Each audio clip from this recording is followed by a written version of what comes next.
Clara Brennan's knees hit the frozen auction yard. Her wedding ring, thin and worn, caught the winter light as she held it toward the crowd.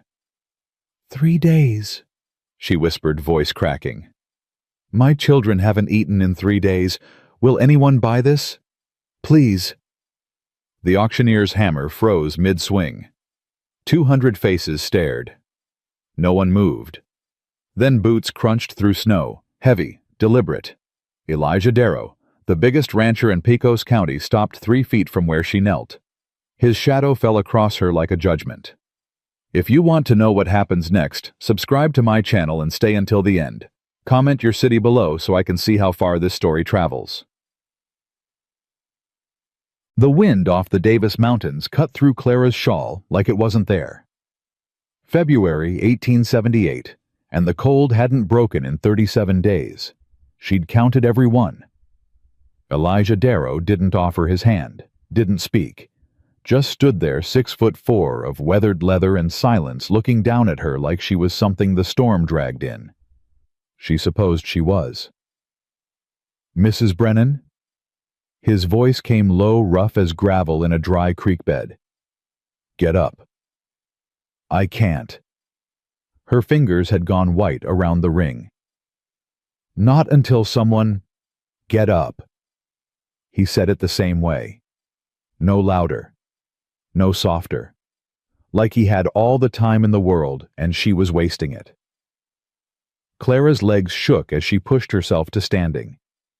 The crowd had gone quiet.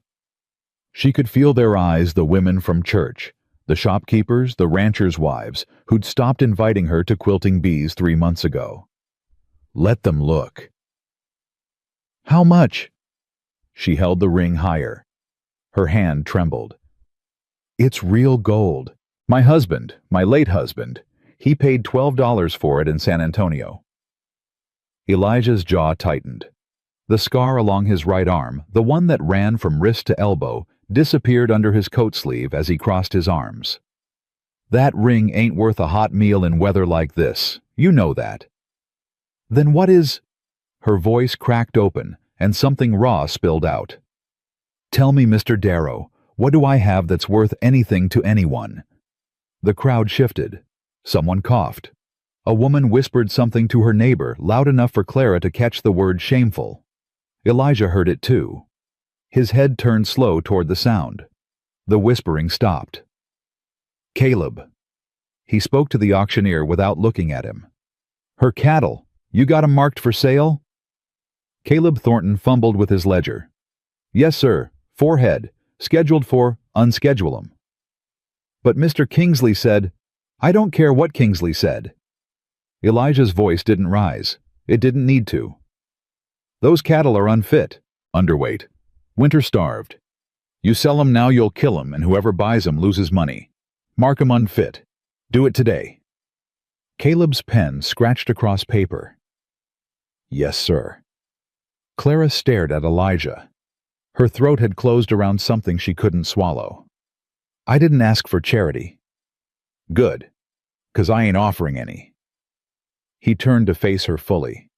His eyes were gray-pale as the sky before a blizzard. Your cattle need spring grass. Another month, maybe 6 weeks. This buys you time. That's all. Time for what? He didn't answer, just looked past her toward the edge of the crowd where 2 small figures huddled against a hitching post. Tobias, 10 years old, trying to look brave. Emmeline, 7, her face buried in her brother's coat. Clara's heart seized. Toby! Her voice came out steadier than she felt. Take your sister to Mrs. Holloway's store. Wait for me there. The boy's eyes darted to Elijah. Something flickered there, fear maybe, or hope, or both, before he grabbed Emmy's hand and pulled her through the crowd. When Clara turned back, Elijah was already walking away. Mr. Darrow. He stopped. Didn't turn. Why? For a long moment he said nothing. Snow began to fall soft and thick, catching in his hair on his shoulders. Your husband saved my life once. During the Comanche raid back in '71. Pulled me out from under my horse when I couldn't move. He spoke to the falling snow, not to her. I owed him. Now I don't. He walked on. The crowd parted for him like water around a stone. Clara stood alone in the auction yard, her husband's ring still clutched in her frozen fingers. Whoa. The mercantile smelled of coffee and dried beans and something else warmth. Clara hadn't felt warm in weeks. Prudence Holloway looked up from behind the counter. 58 years old, silver hair pulled back tight, eyes that had seen everything and judged most of it wanting. "Children are in the back," she said. "Fed 'em soup and bread. They ate like they hadn't seen food in a month. 3 days. Close enough." Prudy set down her pen. "Heard what happened at the auction. The whole town's talking." Clara's cheeks burned. "I imagine they are." Elijah Darrow speaking up for the Brennan widow. Prudy's voice carried no judgment, just fact. "That's news. Bigger news than Marshall Kingsley trying to foreclose on your land." Clara's head snapped up. "How do you know about that?" "Honey, there ain't a soul in this county doesn't know." Prudy moved around the counter, pulled out a chair. "Sit. You look like you're about to fall over." Clara sat. Her legs gave out the moment the chair took her weight. "Marshall came to see me," she said. 8 days ago. Said Samuel owed the bank $1,400. Said if I couldn't pay by April, the land—" Samuel didn't owe Marshall Kingsley a bent nickel. Clara's breath caught. "What?" Prudy leaned against the counter, arms crossed. "My husband Hiram, God rest him, was clerk of courts for 18 years. Kept copies of every document that passed through his hands. Every deed, every note, every contract." She paused. "Including your husband's. Samuel's deed. Signed, witnessed, and notarized. December 1874. Samuel James Brennan and Clara Jane Brennan, joint proprietors. 200 acres, Section 12 along the Pecos." Prudy's eyes were sharp. No liens, no debts, and no Marshall Kingsley anywhere on it. Clara's hands had started shaking again. "But Marshall showed me a document. It had Samuel's name." "I'm sure it did." Prudy's mouth pressed thin. "Marshall Kingsley's been buying up land along that river for 2 years now. Every widow, every struggling farmer, every family that hits hard times, he swoops in with his bank papers and his foreclosure notices." She shook her head. "Your land sits right where the railroad wants to run their new spur. Water rights alone make it worth $3,000, maybe more." The room tilted. Clara gripped the edge of the chair. "He's trying to steal it. He's been stealing it. From folks who don't know any better, who can't afford lawyers, who don't have 18 years of Hiram Holloway's files sitting in a back room." Prudy straightened.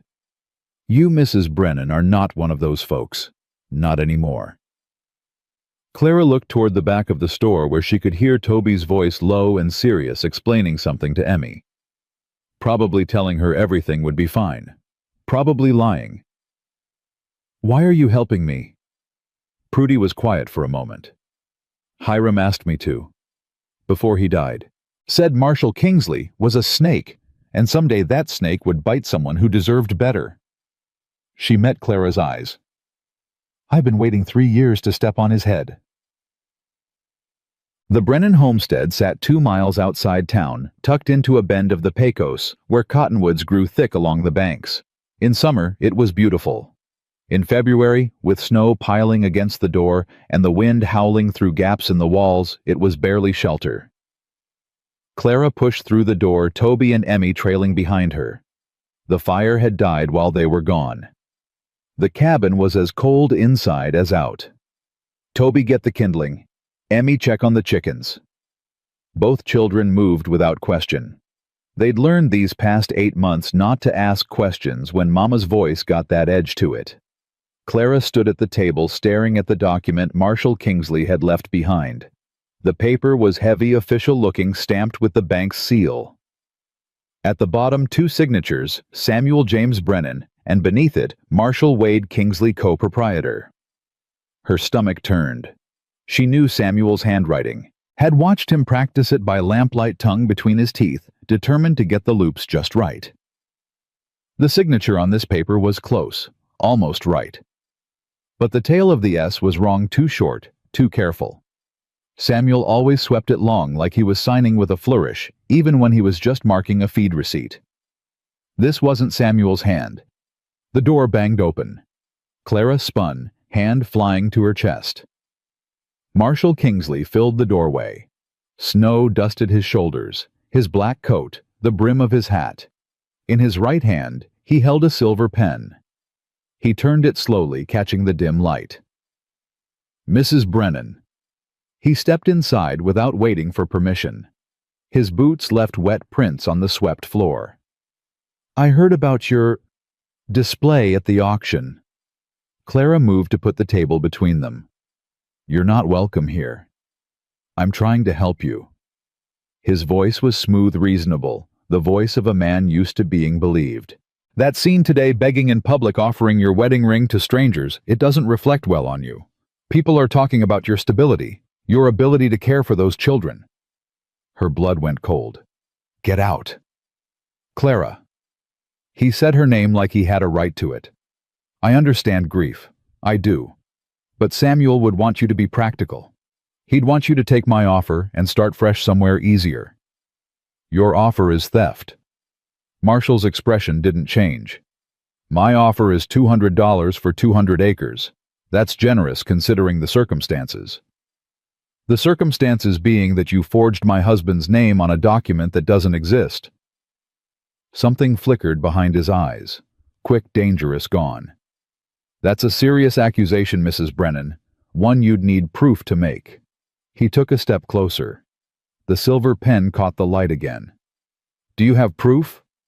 Clara's heart hammered against her ribs. She thought of Prudy's words, 18 years of files, of every deed, every contract.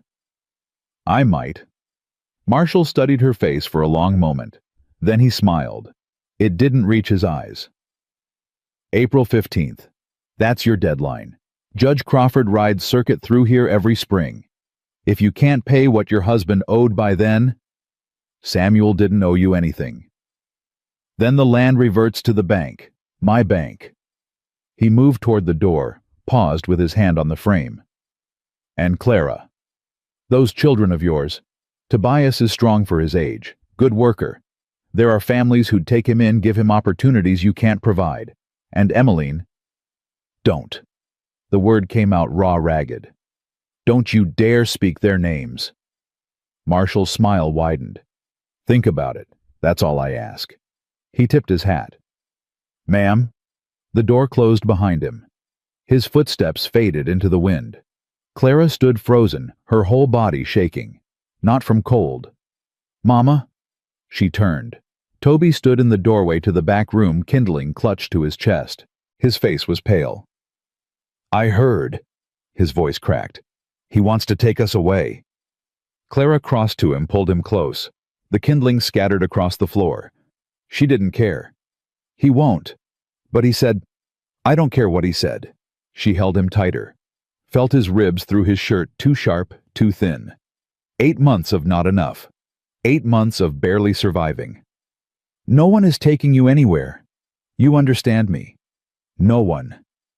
Emmy appeared behind her brother, eyes wide, clutching her rag doll. Mama! Why was the mean man here? Clara knelt, pulled both children into her arms. The cabin was freezing. The fire was dead. Outside, the wind screamed. But her children were here. They were alive. They were hers.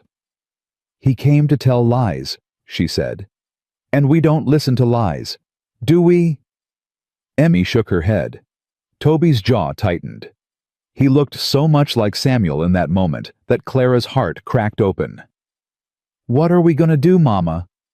She thought of Prudy's files, of Elijah Darrow standing in the auction yard speaking her husband's name, of the deed on the table with its forged signature, its stolen claim. We're going to fight. The mission sat at the edge of town, its adobe walls crumbling, its bell tower leaning slightly east. Father Miguel Santos had served here for 32 years. He'd married Samuel and Clara in this church. He'd baptized both their children. Clara found him in the small room behind the altar, sorting through papers with hands that trembled. "Father?" He looked up. His eyes were cloudy, confused for a moment, then clearing. "Clara, child." He rose, took her hands in his. His grip was weak but warm. "I heard about Samuel. I'm so sorry. I meant to visit, but the winter—" "Father, I need your help." She told him.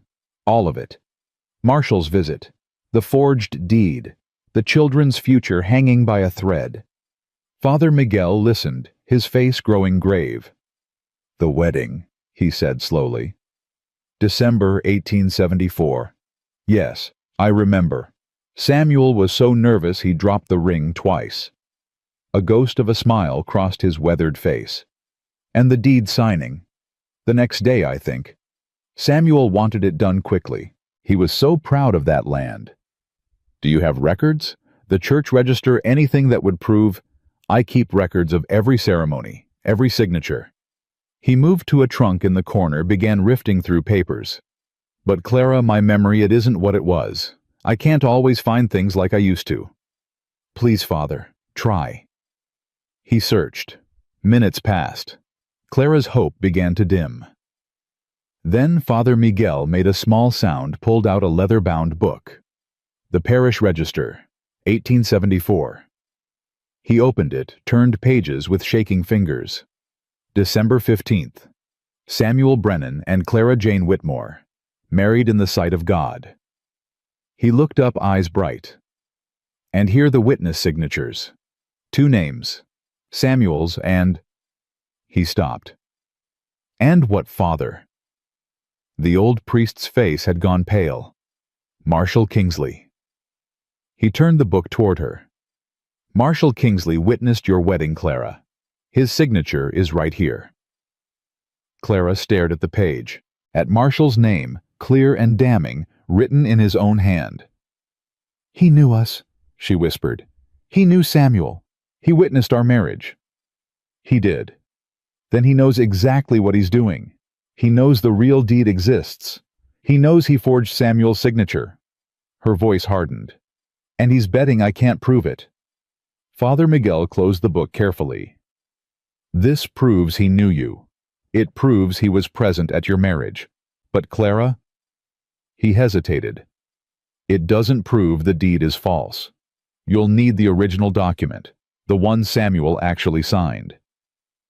"Prudy Holloway says her husband kept copies." "Then go to her. Find that copy." Father Miguel pressed the register into her hands. "And take this. Whatever helps. Whatever you need." Clara clutched the book to her chest. "Thank you, Father." "Clara." His voice stopped her at the door. "Marshall Kingsley is a dangerous man. He has power, friends, money. He won't let you challenge him without a fight." "I know." "Are you prepared for that? For what he might do?" She thought of Toby's pale face, Emmy's wide eyes, the empty stew pot, the frozen cabin, the ring in her pocket worn thin from 12 years of marriage to a man now buried beneath the cottonwoods. "I don't have a choice, Father." She stepped out into the snow. That night, Clara sat at the table after the children had climbed into the loft. The fire crackled, casting shadows across the walls. In front of her, Marshall's forged deed. Father Miguel's parish register. Her own wedding ring placed between them like a question. She opened her journal, the one she'd kept since the day Samuel first brought her to this land. Every day, every detail written down in her careful hand. February 12th, 1878. Marshall Kingsley came today. He spoke of my children like they were livestock to be sold. He looked at my land like it was already his. He doesn't know about Prudy's files. He doesn't know about Father Miguel's register. He thinks I'm just a widow, weak, alone, easy to break. He's wrong. She set down the pen, picked up the ring. Samuel had slipped it on her finger in this very cabin the night after the deed was signed. "Insurance," he'd said. "So you know you belong here, so no one can say you don't." She closed her fist around the gold. Somewhere in this county there was proof. Proof that Samuel had signed the real deed. Proof that Marshall had forged the false one. Proof that this land, this life, this future, it all belonged to her. She would find it. And when she did, Marshall Kingsley would learn what happened when you tried to steal from a mother protecting her children. The knock came at midnight. Clara had fallen asleep at the table, head on her arms, journal open beneath her. The sound jolted her awake. 3 knocks. Sharp. Deliberate. She grabbed Samuel's rifle from above the door. Her hands knew the weight of it, the cold of the barrel. "Who's there?" "Elijah Darrow." She didn't move. "It's midnight, Mr. Darrow." "I know what time it is. Open the door." She hesitated, then slid back the bolt. Elijah stood on the threshold, snow in his hairbreadth fogging in the frozen air. His face was grim. "Marshall Kingsley just left my ranch. Came to ask if I'd testify against you at the hearing. Said you're unstable. Said those children would be better off with proper families." Clara's grip tightened on the rifle. "What did you tell him?" "Told him to get off my land." Elijah's eyes met hers, gray and steady. "Then I came here." "Why?" He was quiet for a moment. The wind howled around the cabin. Inside the fire popped and settled. "Because your husband saved my life," he said finally. "And because Marshall Kingsley's been a snake in this county long enough." He paused. "And because when you knelt in that auction yard begging for your children's lives, you reminded me of someone." "Who?" "My wife." The words came rough torn. "Martha. She died 5 years ago. Same look in her eyes at the end. Like she'd do anything, sell anything, beg anyone just to keep her family together." Clara's throat closed. "I couldn't save her," Elijah said. "But maybe I can help you." He stepped back. "Prudy Holloway's got files. I'll ride with you tomorrow to find them. And when the judge comes," his jaw set, "I'll stand with you, whatever that means." Clara stood in the doorway, the rifle lowered now, the cold seeping through her nightgown. "Why should I trust you?" "You shouldn't." Elijah turned toward his horse, waiting patient in the snow. "But you don't have many choices left, Mrs. Brennan, and I'm offering you one." He mounted, touched the brim of his hat. "Tomorrow, first light. Be ready." He rode into the darkness. The snow swallowed his tracks. Clara closed the door, leaned against it. In the loft, Toby's voice came small and frightened. "Mama, who was that?" She looked up at her son's face, pale in the darkness. "Someone who might help us." "Can we trust him?" Clara thought of Elijah's eyes, the grief in them, the steel beneath it. "I don't know yet." She moved to the ladder, reached up to touch Toby's cheek. "But tomorrow, we're going to find out." Dawn broke gray and bitter. Clara had been awake for an hour watching the window lighten Samuel's rifle across her lap. The sound of hooves came exactly at first light. She was at the door before Elijah could knock. He sat tall on his black gelding breath, fogging a second horse trailing behind on a lead rope. "Brought you a mount. Figured yours wouldn't make the ride." Clara looked at the mare. Young, healthy, well-fed. Everything her own horse wasn't. "I can't accept." "You're not accepting anything. It's a loan." He nodded toward the cabin. "Children coming?" "They're staying with Father Miguel. I asked him last night." She'd walked them to the mission before dawn. Emmy still half asleep, Toby silent and watchful. The old priest had taken them in without question. Elijah's expression shifted. Something like approval crossed his weathered face. "Smart. Kingsley won't try anything at the church." He extended his hand. "Let's go." Clara hesitated. Then she took his hand and swung up onto the mare. They rode in silence for the first mile. The snow had stopped overnight, leaving the world white and still. Their horses' hooves crunched through the crust, the only sound in the frozen morning. "How long have you known?" Clara finally asked. About what Kingsley's been doing. Elijah didn't look at her. Suspected for years. Knew for certain when he came after my neighbor's widow back in '75. Same pattern. Forged documents. Foreclosure threats. She sold for pennies. 3 months later, Kingsley flipped the land to a cattle company for 10 times what he paid. Why didn't anyone stop him? Who was going to he's the banker, the justice of the peace? He's got half the county in debt to him and the other half scared of him. Elijah's jaw tightened. My wife tried. Martha. She was collecting evidence, talking to other families he'd cheated. Then she got sick and... He stopped. Clara waited. And I gave up, he said finally. Buried the fight along with her. Told myself it wasn't my business anymore. But you came to me last night. I did. Why now? After 5 years. Elijah was quiet for a long moment.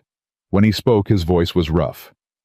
Because you reminded me what she looked like, that last year, when she still thought we could win. He turned to face Clara. I let her down. Let her fight alone while I tended cattle and pretended nothing was wrong. When she died, I told myself I'd do better next time. His eyes held hers. This is next time. They rode on. The road curved toward town, and Prudy Holloway's mercantile appeared in the distance, smoke rising from its chimney. Prudy's husband, Clara said. Hiram, you knew him. Everybody knew Hiram. Honest man, careful man, kept records like his life depended on it. Elijah almost smiled. Used to drive Prudy crazy, all those files, but he always said the truth was in the paperwork. Said you could lie with words, but you couldn't lie with documents. Not if someone was watching. And he was watching Kingsley. From the day Kingsley bought that bank, Hiram never trusted him. Neither did Martha. Elijah reined his horse to a stop outside the mercantile. That's why she started collecting evidence. She and Hiram together, before she got sick. Clara stared at him. Your wife and Prudy's husband were working together. For almost a year. Then Hiram had his heart attack. Martha got the fever 3 months later. His voice went flat. Kingsley got lucky. Both of them gone before they could finish what they started. Or he got something other than lucky. Elijah's eyes sharpened. What are you saying? I'm saying 2 people investigating the same man both died within 3 months of each other. I'm saying that's a lot of coincidence. The words hung in the frozen air. Elijah's face had gone hard as stone. Don't say that to anyone else. Not yet. Not without proof. I know. Clara dismounted, handed him the mare's reins. But I'm thinking it. She pushed through the mercantile door. The bell chimed. Prudy looked up from behind the counter. You're early. Her eyes moved to the window to Elijah waiting outside. And you brought company. He's helping. Prudy studied her for a long moment, then nodded. Come on back. I've been going through Hiram's things since yesterday. Found some files I think you need to see. The back room was chaos. Trunks open, papers scattered across every surface, stacks of ledgers teetering on chairs and tables. Prudy moved through it like she knew exactly where everything was. Hiram organized by year, then by name. Everything from his time as clerk. She pulled a thick folder from a trunk. Brennan, Samuel and Clara, December 1874. Clara's hands trembled as she took the folder. Inside, neatly preserved, lay a single document. The deed. 2 signatures at the bottom. Samuel James Brennan, with its familiar flourish, the S sweeping long and confident. And beside it, Clara Jane Brennan, her maiden name Whitmore included in the proprietor line above. No Marshall Kingsley. No co-proprietor clause. Nothing but what she remembered signing on that cold December morning. Samuel's hand warm on her shoulder, his voice proud as he said, It's ours now. Really ours. This is it, she whispered. This is the original. It's a copy, Prudy corrected. Hiram made copies of everything. The original would have gone to the Territorial Land Office, she paused, or to whoever had access to their files. Kingsley. Kingsley. Prudy's mouth pressed thin. He became Justice of the Peace in '76. That gave him access to every deed, every contract, every piece of paper in this county. My guess, he pulled the originals, destroyed them, filed his own versions. Then this copy is the only proof that your deed ever existed as it should. Prudy placed her hand on Clara's arm. Guard it with your life. Clara looked down at the document. Samuel's handwriting stared back at her. She could almost feel him standing beside her, smell the wood smoke in his hair, hear his voice. It's ours. Really ours. There's more. Prudy's voice pulled her back. Hiram kept notes, a journal like yours. He wrote down everything suspicious, every family Kingsley pressured, every land deal that didn't smell right. Where is it? Prudy hesitated. That's the problem. I've been through every trunk, every box, every drawer. The journal's gone. Clara's heart sank. Gone? Hiram kept it locked in his desk. After he died, I couldn't find the key. I figured I'd break it open eventually, but I never got around to it. Prudy's face tightened. 2 weeks ago, someone broke into the store. Middle of the night. Nothing seemed to be taken, merchandise was untouched. But Hiram's desk was open. The lock was broken. Kingsley. Or someone working for him. Either way, the journal's gone. Prudy moved to a shelf, pulled down a small wooden box. But Hiram was careful. He never kept everything in one place. Said it was insurance. She opened the box. Inside, a collection of loose papers, receipts, notes in Hiram's cramped handwriting. These were hidden in the root cellar. I found them yesterday. She spread the papers across the table. Look at this one. Clara leaned close. A list of names, dates, property descriptions, amounts. Widow Hanson. Section 8, February 1876. Original deed. Hanson, sole proprietor. Filed deed, Hanson and Kingsley co-proprietors. Sale price, $150. Resale to Morrison Cattle Company. $1. $400. Widow Dalton. Section 3, August 1876. Original deed. Dalton, sole proprietor. Filed deed. Dalton and Kingsley co-proprietors. Sale price, $200. Resale to Pacific Rail Survey. $2, $100. The list went on. 8 names, 8 widows, 8 stolen properties. He's been doing this for years. Clara breathed. Over and over. The same pattern. And getting rich off it.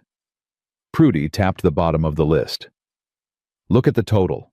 Hiram calculated it. Over $12,000 in profit. From land he never owned. From women he cheated. Clara's hands had gone cold. This is proof. This list, your husband's notes, this proves what he's been doing. It proves a pattern. But Clara, Prudy's voice softened. A pattern isn't the same as proof of your specific case. We have Hiram's copy of your deed. We have this list showing Kingsley's history. But Kingsley will claim the copy is a forgery. He'll say Hiram made a mistake.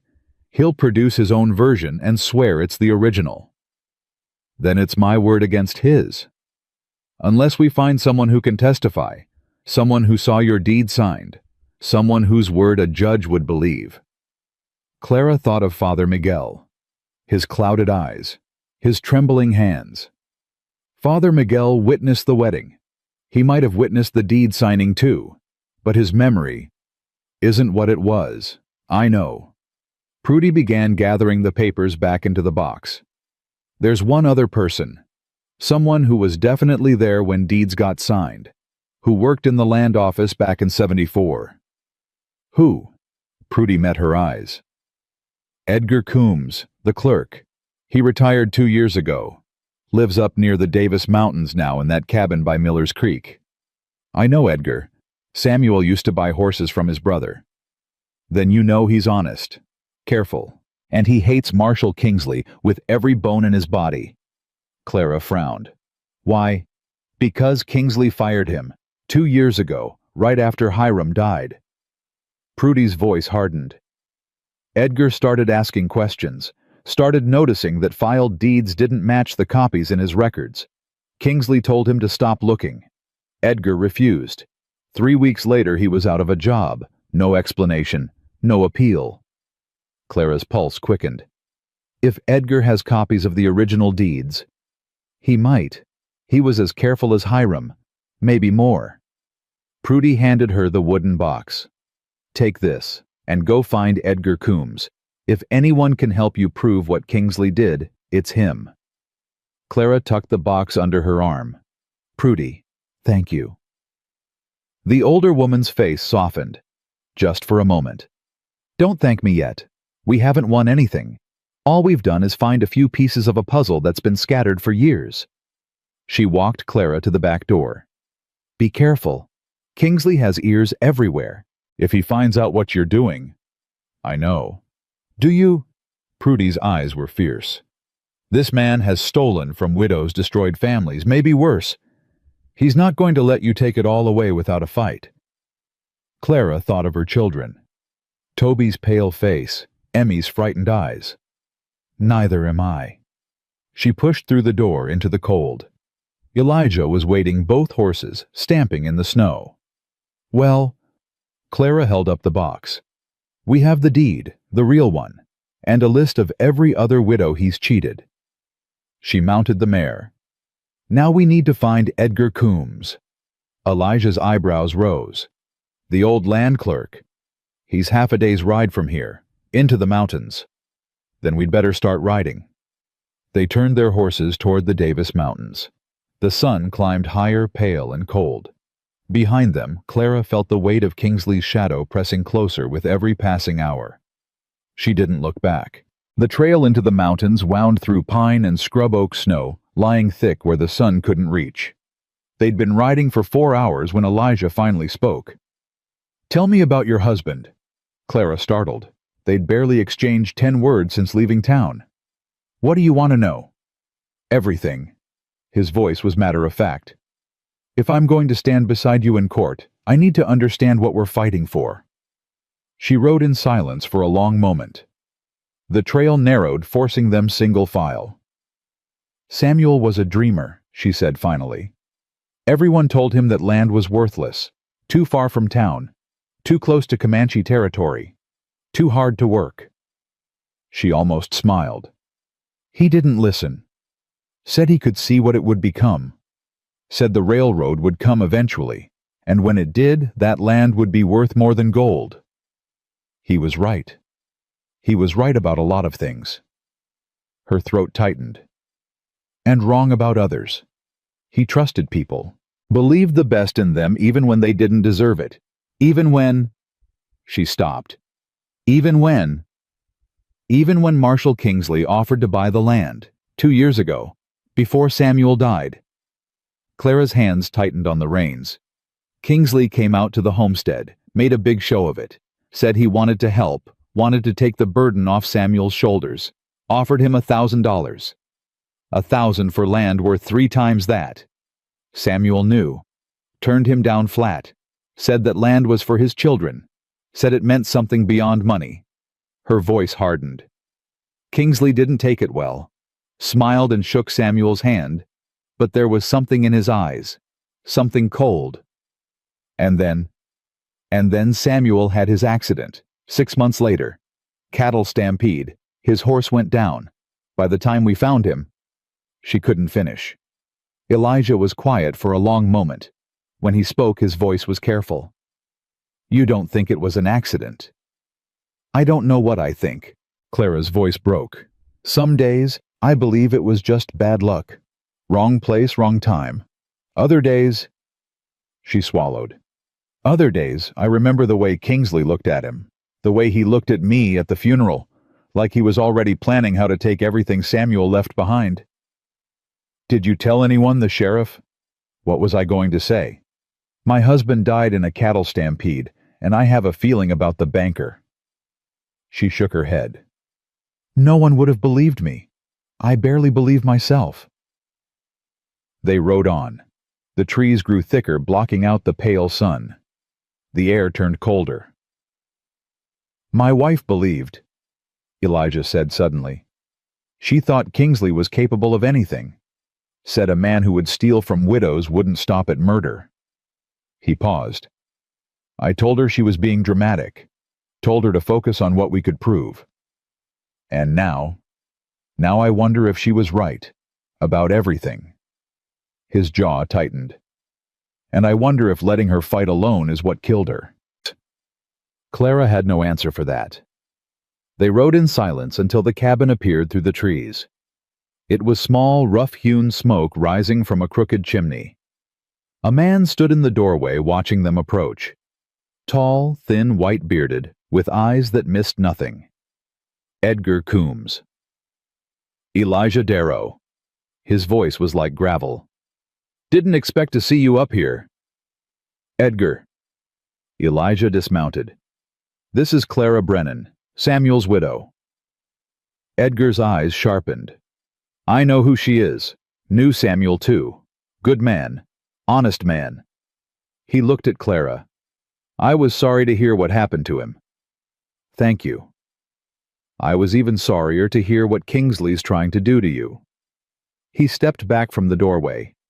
"Come inside. Coffee's hot, and we've got a lot to talk about." The cabin was sparse but warm. Edgar poured coffee into tin cups, handed them over without ceremony. "I've been expecting you," he said. "Word travels even up here. Heard about the auction. Heard about Kingsley's foreclosure notice." He settled into a chair by the fire. "Heard you've been asking questions." "We need your help," Clara said. "You worked in the land office when Samuel and I signed our deed. You might have been there." "I was there." Edgar's eyes met hers. December 1874. Cold day. Samuel was nervous. Kept checking his pockets for the pen. You were wearing a blue dress, same one you wore to your wedding the day before. Clara's breath caught. "You remember." "I remember everything about that day. It's been eating at me for years." Edgar set down his cup. "I watched Samuel sign that deed. Watched you sign it. Watched Father Miguel witness it. 2 proprietors, Samuel and Clara Brennan, no one else. And Kingsley wasn't there. Didn't arrive until after you'd left. Came in looking for Samuel, said they had business to discuss. I told him he'd missed you by 20 minutes.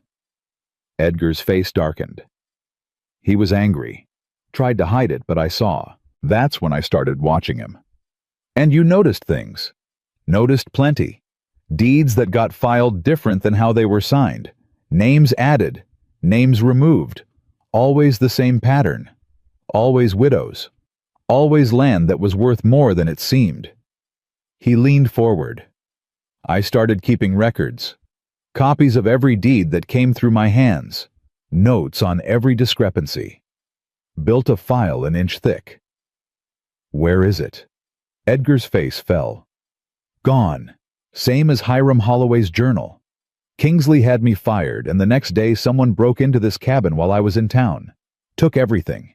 Every document. Every note. 2 years of work vanished overnight. Clara's heart sank. So we have nothing. Not nothing. Edgar Rose moved to the corner of the cabin. He knelt, pried up a floorboard, reached into the darkness beneath. I told you. I remember everything. And I learned from Hiram. Never keep everything in one place. He pulled out a metal box rusted at the corners. Inside a stack of papers, yellow with age. Copies of the copies, he said. The most important ones, including yours. He handed Clara a document. She looked down. Samuel's signature, her signature, Father Miguel's witness mark. This matches the copy Prudy gave me. It should. They're both accurate. Edgar returned to his chair. But here's what you need to know. I didn't just copy the deeds. I copied Kingsley's forgeries too. Side by side. So anyone could see the difference. He pulled another paper from the stack, laid it beside the first. The signatures were close, but not identical. Samuel's S on Kingsley's version was too short. The flourish on Clara's name was missing entirely. And at the bottom, in fresh ink that didn't match the aging of the paper, Marshall Wade Kingsley, co-proprietor. "You can see it," Edgar said. "The original ink is faded. Kingsley's edition is darker, newer. He didn't even try to match the aging." "Will a judge see it?" "If the judge is honest, yes. If the judge isn't," Edgar's jaw tightened. "That's the other problem. Judge Crawford, the one who rides circuit through here, he owes Kingsley money. A lot of money. His son got into trouble in El Paso, gambling debts. Kingsley paid them off." Clara felt the ground shifting beneath her feet. "So even with proof, Crawford might rule against you. Might say the documents are inconclusive. Might say you forged them, not Kingsley." Edgar's eyes were hard. "That's how Kingsley works. He doesn't just steal. He builds walls around himself. Makes sure that even if someone gets close to the truth, they can't get through." "Then what do we do?" Edgar was quiet for a long moment. The fire crackled. Outside wind rattled the windows. "You make it public," he said finally. "You don't wait for the judge to rule. You bring everything into the open.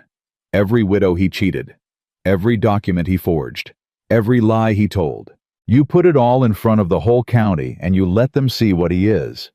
He'll deny it. Let him. Denial isn't proof, but evidence is. And when people see your deed next to his forgery, when they see Hiram's list of victims, when they hear me testify about what I watched him do for years," Edgar leaned forward, "they'll believe. They have to." Elijah spoke for the first time since they'd entered the cabin. "That's a dangerous game. Kingsley won't take that lying down. He'll fight back. Hard." "I know." Edgar's eyes moved to Clara. "Are you prepared for that, Mrs. Brennan? For what he might do when he realizes you're going to expose him?" Clara thought of her children. Toby's determination. Emmy's fear. She thought of Samuel lying beneath the cottonwoods, his dreams buried with him. "Yes," she said, "I'm prepared." They left Edgar's cabin with copies of everything. The original deed, Kingsley's forgery, notes comparing the signatures, the ink, the paper. Enough evidence to build a case. Maybe enough to win one. The ride back took longer. The sun set behind the mountains, turning the sky red and gold. By the time they reached the valley, stars were beginning to appear. "We should stop," Elijah said. "Rest the horses. Continue at first light. I need to get back to my children. They're safe with Father Miguel. You won't do them any good if you ride your horse into the ground." He nodded toward a stand of trees ahead. "There's a line cabin there. Old, but it's got a roof and a fireplace. We can shelter for a few hours." Clara hesitated, then nodded. The cabin was small, barely more than 4 walls and a hearth. But Elijah built a fire, and the warmth seeped into Clara's bones. She sat on the floor, her back against the wall. Edgar's documents spread before her. Elijah settled across from her feeding sticks into the flames. "You should sleep," he said. "Can't." She picked up Kingsley's forged deed, held it to the firelight. "I keep thinking about what Edgar said, about Judge Crawford, about how Kingsley's built walls around himself." "Walls can be broken." "Can they?" She set the paper down. "He's been doing this for years, stealing from people who couldn't fight back, and no one stopped him. No one even tried. Hiram tried. Martha tried." Elijah's voice was quiet. "They both died before they could finish." Clara looked at him across the fire. His face was half in shadow, the scar on his arm visible where his sleeve had ridden up. "You think he killed them?" It wasn't a question. Elijah was silent for a long moment. "I think Hiram had a heart attack 3 days after he confronted Kingsley about the forged deeds. I think Martha got sick 6 weeks after she started collecting evidence. I think both of them were healthy before they started asking questions and dead before they could finish. But you can't prove it." "No." His jaw tightened. "I can't prove any of it. Just like I can't prove what happened to Samuel. Just like I can't prove that every time someone gets close to exposing Kingsley, something convenient happens. Clara wrapped her arms around her knees. The fire crackled. "Why are you helping me?" she asked. "Really, not because of Samuel, not because of your wife. Why?" Elijah didn't answer immediately. He stared into the flames, his face unreadable. "Because I'm tired," he said finally. "Tired of watching him win. Tired of knowing the truth and doing nothing about it." He looked at her. "And because when I saw you in that auction yard on your knees begging strangers to buy your ring so your children could eat." He stopped. His voice had gone rough. "I saw Martha. I saw every widow he's ever cheated. I saw everyone who ever trusted the wrong person and lost everything because of it." He leaned forward. "And I decided I was done being tired, done watching, done letting him win." Clara held his gaze. The firelight danced between them. "Thank you," she said. "Don't thank me yet." He rose, moved toward the door. "Get some sleep. We've got a long fight ahead." She lay down on the rough floor, her coat beneath her head. Through the window, stars burned cold and bright. Tomorrow, she would return to her children. Tomorrow, she would begin gathering allies, building her case, preparing for the hearing. But tonight in this cabin in the mountains, she allowed herself one moment of something that felt almost like hope. They reached town just after dawn. The mercantile was already open smoke rising from its chimney. But something was wrong. A crowd had gathered outside, voices raised, movement. Clara kicked her horse forward. Elijah followed. She pushed through the crowd and her blood went cold. The front window was shattered. Glass scattered across the snow. Inside, shelves had been overturned. Merchandise lay scattered across the floor, and on the wall painted in red letters, a foot high. "Some questions are better left unasked." Prudy Holloway stood in the center of the destruction broom in hand, face pale but composed. "He came last night," she said, her voice carrying to the crowd. "Someone did. Didn't see who. Just heard the crash and came running." She met Clara's eyes. "They took everything from the back room. Every document, every file, every piece of paper Hiram ever kept." Clara's heart stopped. The deed, the list. Prudy's jaw tightened. "Gone. All of it. Whatever you took yesterday, that's all that's left." The crowd murmured. Clara felt their eyes on her, accusing, curious, afraid. "Mrs. Brennan." A voice cut through the noise. She turned.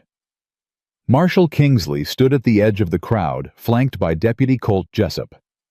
His face was arranged in careful concern. "I heard about this terrible vandalism. So distressing."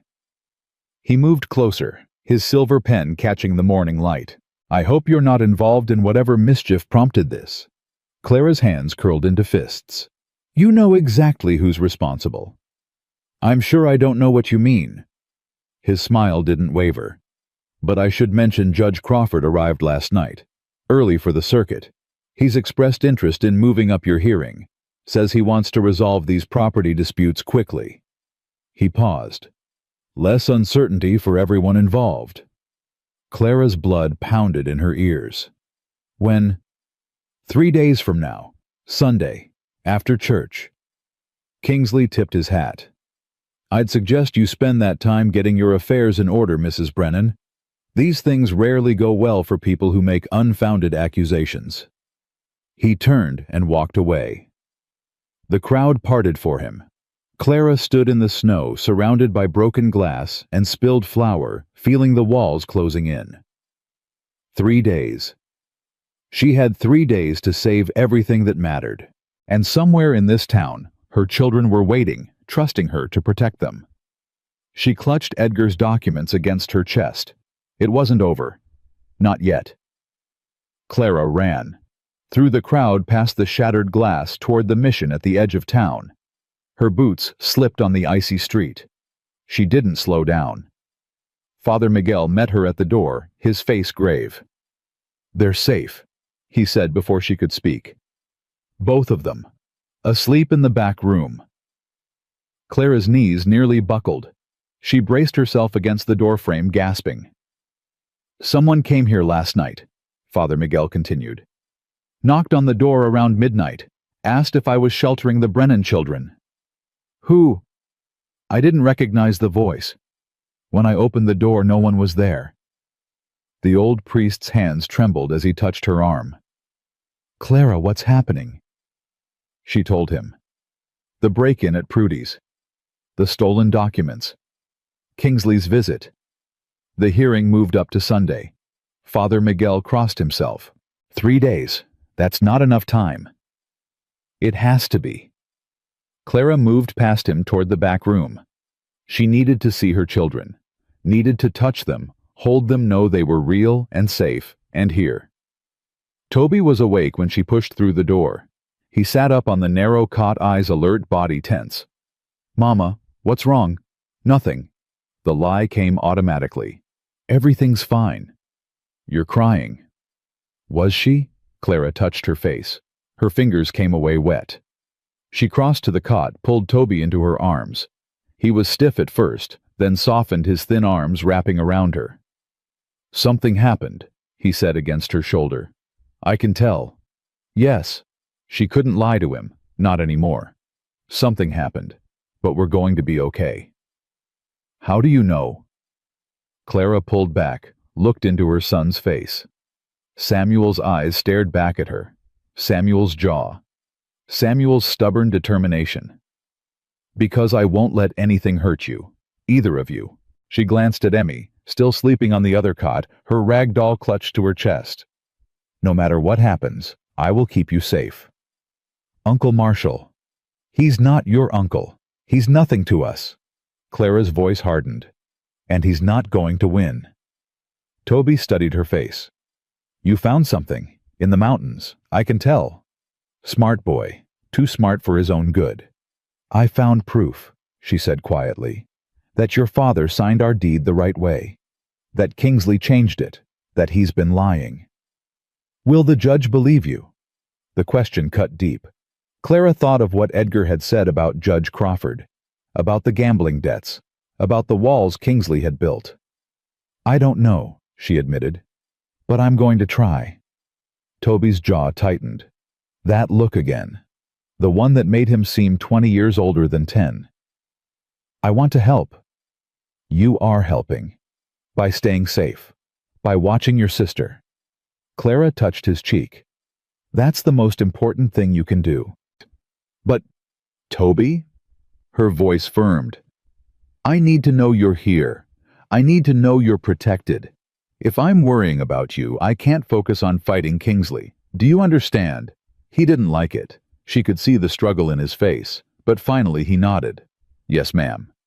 Good boy. She kissed his forehead. Now get some sleep. I'll be back soon. She found Elijah outside the mission, talking quietly with Father Miguel. They stopped when she approached. Children are safe? Elijah asked. For now. Clara's voice was steady, but her hands shook. We need to move faster. Kingsley knows we have something. That's why he burned Prudy's store. That's why he moved up the hearing. He's scared, Father Miguel said. A scared man is dangerous. He's always been dangerous. Elijah's jaw was set. But you're right. He wouldn't be moving this fast if he wasn't worried. Clara pulled Edgar's documents from inside her coat. This is all we have left. The deed copies. The forgery comparison. Hiram's list of other victims. She looked between the two men. Is it enough? Elijah took the papers, studied them in the morning light. Maybe, if Judge Crawford is honest. Edgar said he isn't. Said Kingsley paid off his son's gambling debts. Father Miguel made a small sound of dismay. That explains why he arrived early. Kingsley summoned him. Then we're finished. Clara's voice cracked. We have proof, but no one who will accept it. Not necessarily. Elijah handed back the documents. A judge can be bought, but a whole town can't. Not easily. What do you mean? I mean we do what Edgar said. We make it public." Elijah's eyes were hard. "We don't wait for Crawford to rule in some private chamber. We demand an open hearing, in front of everyone. Make Kingsley answer our accusations where the whole county can hear." He'll never agree to that. He might not have a choice. Texas law says property disputes can be heard publicly if either party requests it. It's meant to prevent corruption. A ghost of a smile crossed Elijah's weathered face. "Something tells me Kingsley didn't expect anyone to know that." Hope flickered in Clara's chest. Small, fragile, but there. "How do we request it?" "We file a motion with the clerk. Since Kingsley fired Edgar, that means Deputy Jessup. He handles court filings now. Jessup works for Kingsley. Jessup owes Kingsley money. That's not the same thing." Elijah turned toward the street. "Let me talk to him, man to man, see if there's anything left of his conscience." Clara watched him go. The morning sun had climbed higher, pale and cold. "He cares for you," Father Miguel said quietly. Clara startled. "What?" "Elijah, the way he looks at you, the way he's fighting for you." The old priest's eyes were gentle. "It's not just about repaying your husband's debt. Father, I'm not judging, child, just observing." He touched her arm. "When this is over, when you've won, because you will win, don't push away the people who stood beside you. Sometimes God sends us second chances wrapped in unexpected packages." Clara didn't know how to respond. She was saved by the sound of footsteps. Prudy Holloway appeared around the corner, a bundle under her arm. Her face was still pale, but her eyes were fierce. "I've been thinking," she said without preamble, "about the files that were stolen, about what else Hiram might have hidden. You said everything was in the back room. Everything I knew about. But Hiram—" Prudy paused, choosing her words. "Hiram was secretive, even with me. He said it was for my protection. Said the less I knew, the safer I'd be." "What are you thinking?" "There's a place he used to go, every Sunday afternoon. Said he was checking on his brother's grave up at the old cemetery. But he'd be gone for hours, longer than it takes to visit a grave." Prudy's jaw tightened. "I never followed him, never asked. But now I'm wondering." "Wondering what?" "If he had another hiding place, somewhere even Kingsley wouldn't think to look." Clara felt her pulse quicken. "Can you find it?" "I'm going to try. But Clara—" Prudy's eyes met hers. "If there is something there, and if Kingsley finds out we're looking—" "I know." "Do you—" "Because this isn't just about land anymore. This is about a man who's killed to protect his secrets." Prudy's voice dropped. "Are you ready to die for 200 acres of dirt?"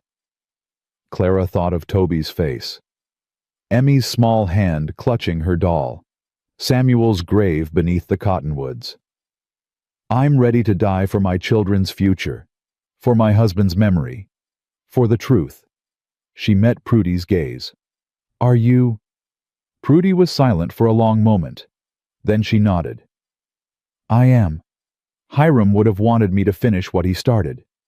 She tucked the bundle more firmly under her arm. "I'll send word if I find anything. Keep those documents safe. They might be all we have." She disappeared down the street. Clara stood alone outside the mission, the weight of everything pressing down on her. 3 days.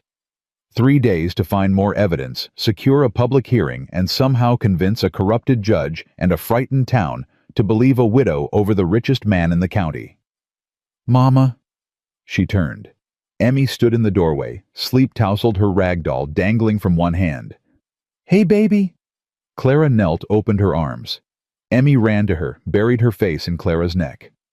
"I had a bad dream," the little girl whispered. "The mean man was there. He was taking you away." Clara held her tighter. "I'm not going anywhere. I promise." "Toby says we might lose our house." "Toby worries too much." Clara pulled back, smoothed Emmy's tangled hair. "Our house is going to be fine. We're going to be fine." Emmy's eyes were wide, searching. "How do you know?" Because I have to believe it. Because if I don't, I'll fall apart and never get back up. Because your father built that house with his own hands, Clara said. He put his love into every board, every nail, every beam. That kind of love doesn't just disappear. It stays. It protects. Emmy considered this.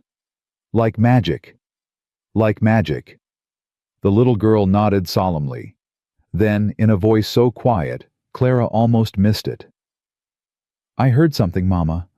The night Papa died. Clara's heart stopped. What? I was supposed to be sleeping, but I heard voices outside. Papa and another man. Emmy's grip tightened on her doll. They were arguing. The other man said Papa was making a mistake. Said he'd be sorry. Clara could barely breathe. Emmy, did you see who it was? No, it was dark, but... The little girl hesitated. He had a shiny thing on his coat, like a star. A star. A badge. Deputy Jessup. Clara's blood went cold. Baby, have you told anyone else about this? Emmy shook her head. I was scared. And then Papa was gone, and I didn't want to make you sad. Clara pulled her daughter close, her mind racing. Emmy had heard something that connected Kingsley's deputy to Samuel the night before he died. It wasn't proof. A child's memory 7 months old of a voice in the dark, but it was something. You did the right thing telling me, Clara whispered. I'm proud of you. Is it important? It might be. Very important. Clara stood, took Emmy's hand. Let's go inside. Okay. Stay with Father Miguel. I need to talk to someone.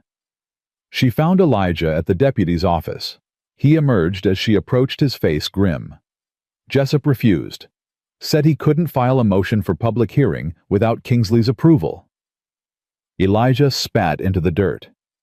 Man's got no spine. Maybe he's got more to hide than we thought. Clara pulled him aside, lowered her voice. Emmy told me something.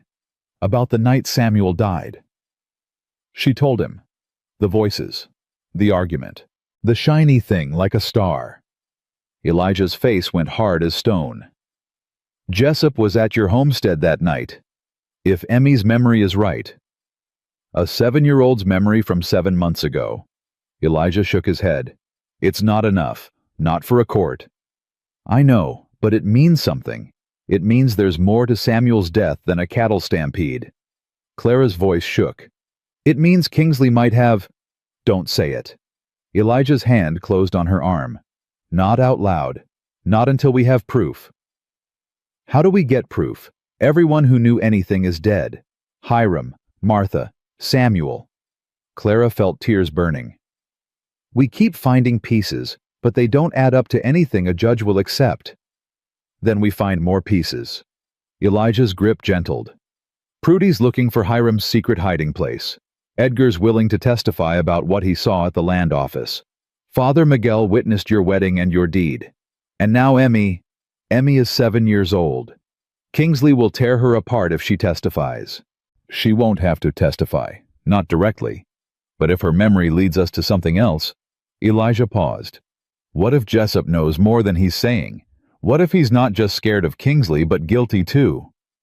Clara thought of the young deputy. His nervous eyes. The way he'd avoided looking at her since Samuel's funeral. You think he was involved? I think a man doesn't refuse a simple filing motion unless he's got something to lose. Elijah's eyes met hers. I think we need to have a different kind of conversation with Deputy Jessup. One that doesn't happen in his office. What are you suggesting?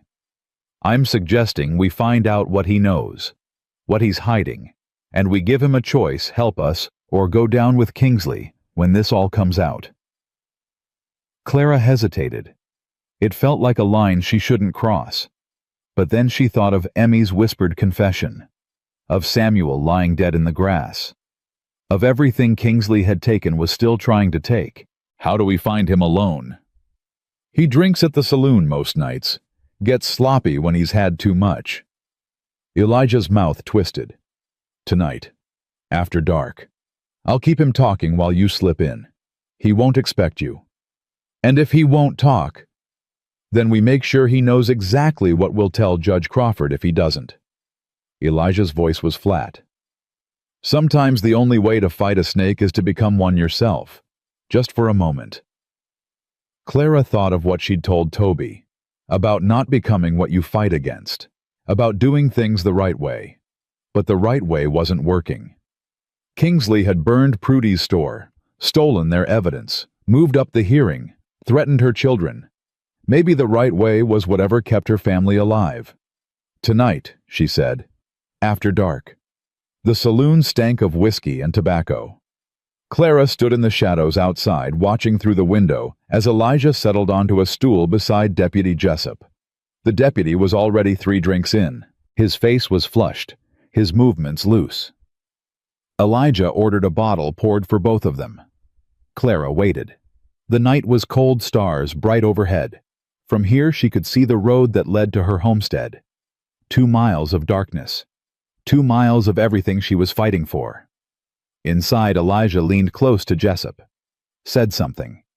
The deputy's face changed surprise, then fear. Then something like desperation. That was her signal. She pushed through the back door into the narrow hallway that led to the main room. Jessup's back was to her. Elijah's eyes met hers over the deputy's shoulder. "Evening, deputy." Jessup spun on his stool. Whiskey sloshed from his glass. "Mrs. Brennan, what are you—" "We need to talk." Clara moved closer. "About the night my husband died." Jessup's face went white. "I don't know what you mean." "I think you do. My daughter heard you. Outside our cabin. Arguing with Samuel." Clara's voice was steady, even though her hands shook. "She saw your badge in the moonlight." She's a child. She's confused. "Maybe. Or maybe you were there and you know exactly what happened." Clara leaned in. "What did Kingsley send you to do that night? Deputy threaten Samuel, scare him into selling." "I didn't. It wasn't." Jessup's eyes darted to Elijah, then back to Clara. "You don't understand." "Then explain it to me." "I can't. Can't or won't." Jessup's hand shook as he lifted his glass, drained it. "If I talk, he'll kill me. Same as he killed your husband." The words landed like a blow. Clara couldn't breathe. "Say that again." Jessup's eyes filled with something awful. Guilt, terror, shame.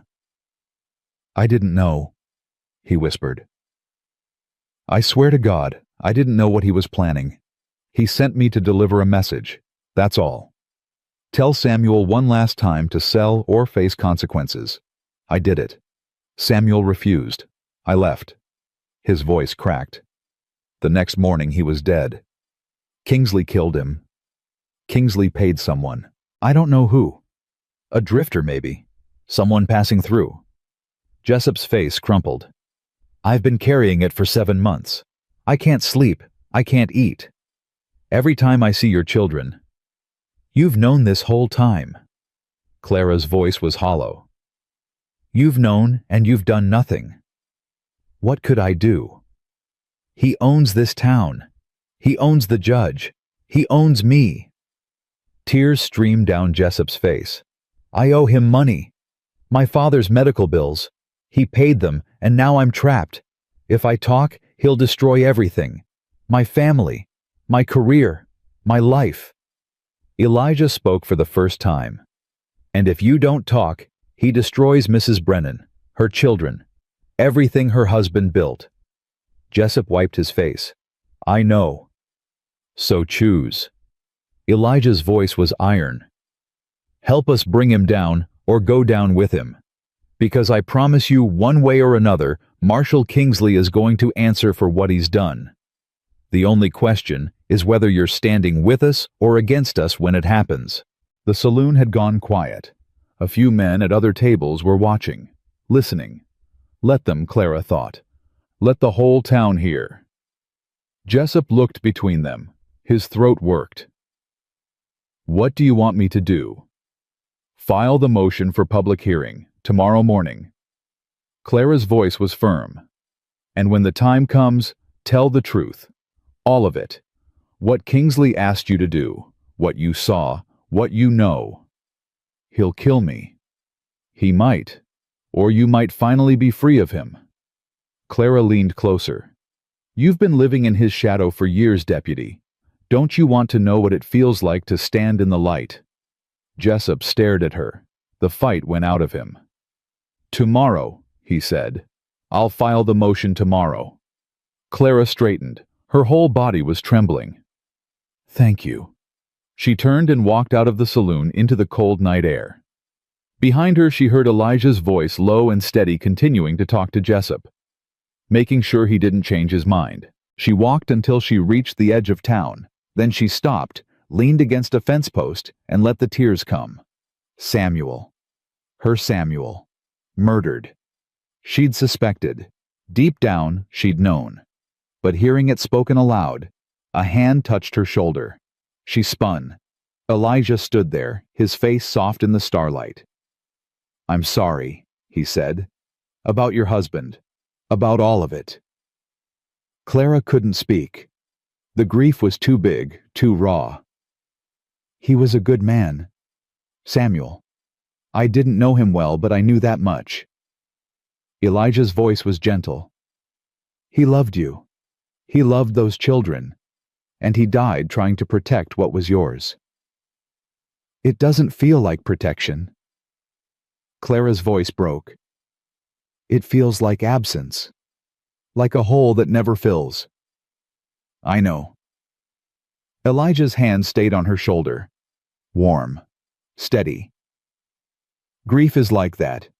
It doesn't get smaller. You just learn to build around it. She looked up at him. His eyes were dark, full of something she recognized. He'd lost someone too. He understood. What do we do now? We prepare. Jessup will file the motion. The hearing will be public. And when Sunday comes... Elijah's jaw tightened. We tell the truth. All of it. And we pray that's enough. What if it isn't? Then we fight anyway. Because that's what people like us do. His hand dropped from her shoulder. Go back to the mission. Be with your children. I'll keep watch tonight. You don't have to. I know I don't have to. His voice softened. But I want to. Let me do this, Clara. Let me help. She nodded. Her throat was too tight for words. She walked back through the dark streets toward the mission, toward her children. Behind her she felt Elijah's presence. Watching. Protecting. And somewhere in her shattered heart, something new began to take root. Something that felt almost like hope. The next morning, true to his word, Deputy Jessup filed the motion for public hearing. By noon, the whole town knew. And by sunset, Marshal Kingsley came to the mission. Clara saw him through the window. Striding across the yard, his coat billowing, his face twisted with rage. Father Miguel moved to block the door. This is a house of God, Mr. Kingsley. You're not welcome here. Get out of my way, old man. Kingsley's voice was a snarl. I want to talk to the widow. Clara stepped forward. Then talk. Kingsley's eyes found her. The civilized mask was gone. Underneath was something feral, desperate. You think you've won something. You haven't. A public hearing means nothing. Judge Crawford answers to me. Maybe, but the town doesn't. Clara's voice was steady. They'll hear everything, Marshal. What you did to those widows. What you did to those widows.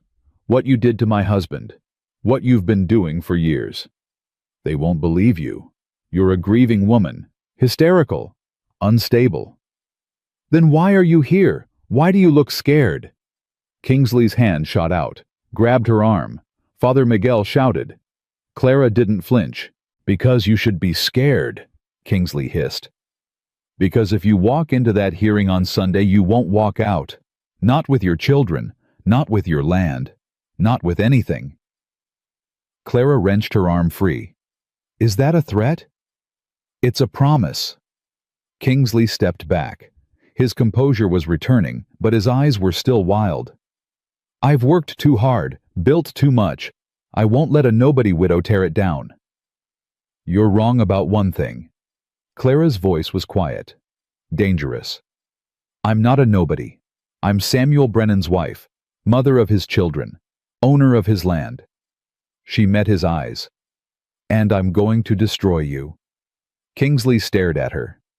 Something flickered in his face, surprise maybe, or recognition. He'd underestimated her. He was only now realizing how badly. Sunday, he said. We'll see who destroys whom. He turned and strode away. Father Miguel rushed to Clara's side. Are you all right? Did he hurt you? No. Clara watched Kingsley's retreating figure. He's the one who's hurt. He just doesn't know it yet. That night, a rider came to the mission. Prudy Holloway, breathless, her horse lathered with sweat. I found it, she gasped. Hiram's hiding place, in the old cemetery behind his brother's headstone, a metal box buried in the ground. Clara's heart leaped. What's inside? Prudy reached into her saddlebag, pulled out a leather journal. Everything. Every transaction Kingsley ever made. Every forgery. Every bribe. Every family he destroyed. She pressed it into Clara's hands. It's all here, Clara. Everything we need. Clara opened the journal. Page after page of Hiram Holloway's careful handwriting. Names. Dates. Amounts. Witness statements. A complete record of Marshall Kingsley's crimes compiled over years of patient secret work. Hiram was building a case, Prudy said. A real one. With evidence that would stand up in any court. Her voice broke. He just didn't live long enough to use it. Clara looked up. He did. Through us. She closed the journal. This is it, Prudy. This is how we win. Prudy's eyes were bright with tears. Then let's finish what he started. Clara held the journal against her chest. 2 days until Sunday. 2 days until the hearing that would decide everything. But for the first time since Samuel's death, she felt ready. Ready to fight. Ready to win. Ready to bring Marshall Kingsley to his knees. Clara sat at Father Miguel's table. Hiram's journal opened before her, reading by candlelight until her eyes burned. Every page revealed another crime. Another family destroyed. Another life stolen. The widow Hanson. Lost her farm in February 1876. Her husband had been dead 3 weeks when Kingsley showed up with forged documents. She'd sold for $150. Kingsley resold to a cattle company for $1,400. The widow Dalton. August of the same year. Same pattern. Same lies. Same theft dressed up in legal language. 8 families in total. 8 widows. 8 stolen futures. And at the bottom of the last page in Hiram's careful script, Samuel Brennan refused to sell. October 1877. MK increasingly agitated. Warned SB of consequences. SB stood firm. Must watch this situation closely. Clara's hands trembled on the paper. Hiram had known. He'd seen what was coming. But he'd died before he could warn anyone. A knock at the door made her jump. Elijah entered, snow dusting his shoulders. His face was grim. We've got trouble. Clara's stomach dropped. What kind? Judge Crawford left town 2 hours ago. Rode out toward the Davis Mountains. Elijah crossed to the table, lowered his voice. Word is he's meeting with someone, privately. Kingsley. That's my guess. Elijah's jaw tightened. Whatever they're planning, they don't want witnesses. Clara looked down at Hiram's journal. All this evidence, all this proof. And if the judge was already bought, it won't matter, she whispered. None of it will matter if Crawford's already decided. Maybe, maybe not. Elijah pulled a chair close, sat across from her. Crawford's corrupt, but he's not stupid. He knows a public hearing means public scrutiny. If we present evidence he can't explain away, he'll have to rule in your favor or risk his own neck. And if he doesn't care about his neck, then we make sure the whole county knows what he did. And we appeal to the territorial court in Austin."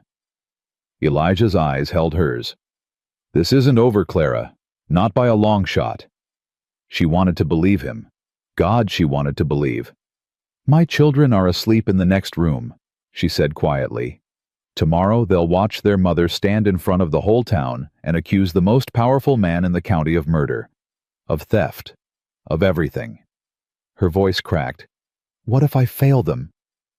Elijah reached across the table. His hand covered hers. Rough, warm, steady. "You won't. You don't know that. I know you." His voice softened. "I've watched you these past days. Watched you fight when anyone else would have given up. Watched you protect those children with everything you have." His thumb brushed across her knuckles. "Samuel chose well when he married you. And tomorrow, the whole county's going to see what he saw." Clara's throat closed. She couldn't speak. The door to the back room creaked open. Toby stood there in his nightshirt, eyes heavy with sleep. "Mama, I heard voices." Clara pulled her hand from Elijah's rose to meet her son. "It's all right. Go back to bed." "I can't sleep." Toby's gaze moved to Elijah, then back to his mother. "I keep thinking about tomorrow." "Me too." "What if the judge doesn't believe us?" Clara knelt, took his hands in hers. "Then we keep fighting. We appeal. We find another way." "But what if—" "Toby!" She squeezed his fingers. "Your father used to say that the truth is like water. You can dam it up for a while, but eventually it finds a way through." She managed a small smile. "We have the truth on our side. That has to count for something." Toby's eyes searched her face. So much like Samuel. So much weight on shoulders too young to carry it. "I want to be there tomorrow," he said. "At the hearing." "Baby?" "I'm not a baby. I'm 10. His jaw set. "Papa would have wanted me there, standing with you, standing for our family." Clara's heart cracked open. She pulled him close, held him tight. "All right," she whispered against his hair. "All right, you can come." She felt his body relax. His arms wrapped around her, small but fierce. "We're going to win, Mama. I know we are." She wished she shared his certainty. After Toby returned to bed, Clara walked outside. The night was cold and clear, stars scattered across the sky like spilled salt. She stood in the mission courtyard, breathing the frozen air, trying to quiet the storm inside her. Footsteps behind her. She didn't turn. "You should sleep," Elijah said.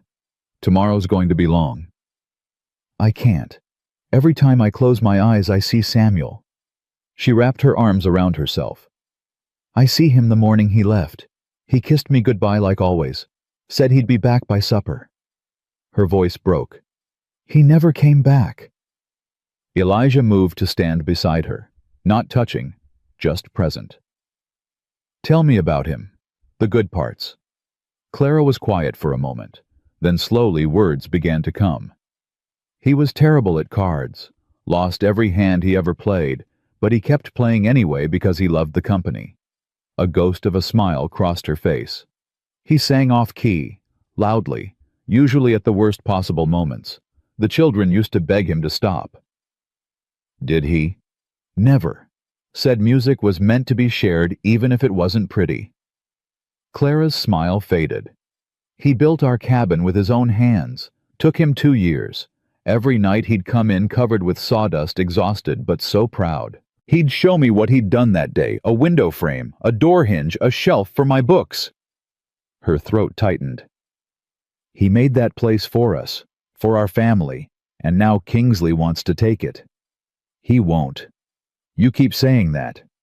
"Because I believe it." Elijah turned to face her. The starlight caught the silver in his hair, the lines around his eyes. "I've spent 5 years running from a fight I should have had. 5 years telling myself it wasn't my business, wasn't my place." His voice roughened. "I'm not running anymore." Clara looked at him, really looked. The grief in his eyes, the steel beneath it. The way he stood like a man who'd finally found something worth standing for. "Why me?" she asked. "Of all the people Kingsley's hurt, why fight for me?" Elijah was quiet for a long moment. When he spoke, his voice was barely above a whisper. "Because you remind me of everything I lost, and everything I still want." He took a breath. "Because Martha would have loved you, would have called you brave and stubborn and right." Another breath. "Because when I look at you, Clara, I see someone worth fighting beside, worth fighting for." Clara's heart hammered against her ribs. She should step back, should put distance between them. Samuel had been gone barely 7 months. It was too soon, too fast, too everything. But she didn't step back. "Elijah." "You don't have to say anything." He held up a hand. "I'm not asking for anything. Not now. Not yet." His eyes held hers. "I just wanted you to know. Whatever happens tomorrow, whatever comes after, you're not alone. You won't ever be alone again." Clara felt tears spilling down her cheeks. She didn't try to stop them. "Thank you," she whispered, "for everything." Elijah nodded. Then slowly, deliberately, he reached out and wiped a tear from her cheek with his thumb. The touch was gentle, almost reverent. "Get some sleep," he said softly. "I'll keep watch." Clara went back inside, but at the door she turned. "Elijah." He looked at her. "When this is over, when we've won." She took a breath. "I'd like to know you better, if that's something you'd want." His face changed. Something like hope flickered there, something like joy. "I'd like that too." She went inside. Behind her, she heard him settle against the wall, beginning his vigil, and for the first time in 7 months, when Clara closed her eyes, she saw something other than loss. She saw a future. Dawn broke cold and bright. Sunday, the day of judgment.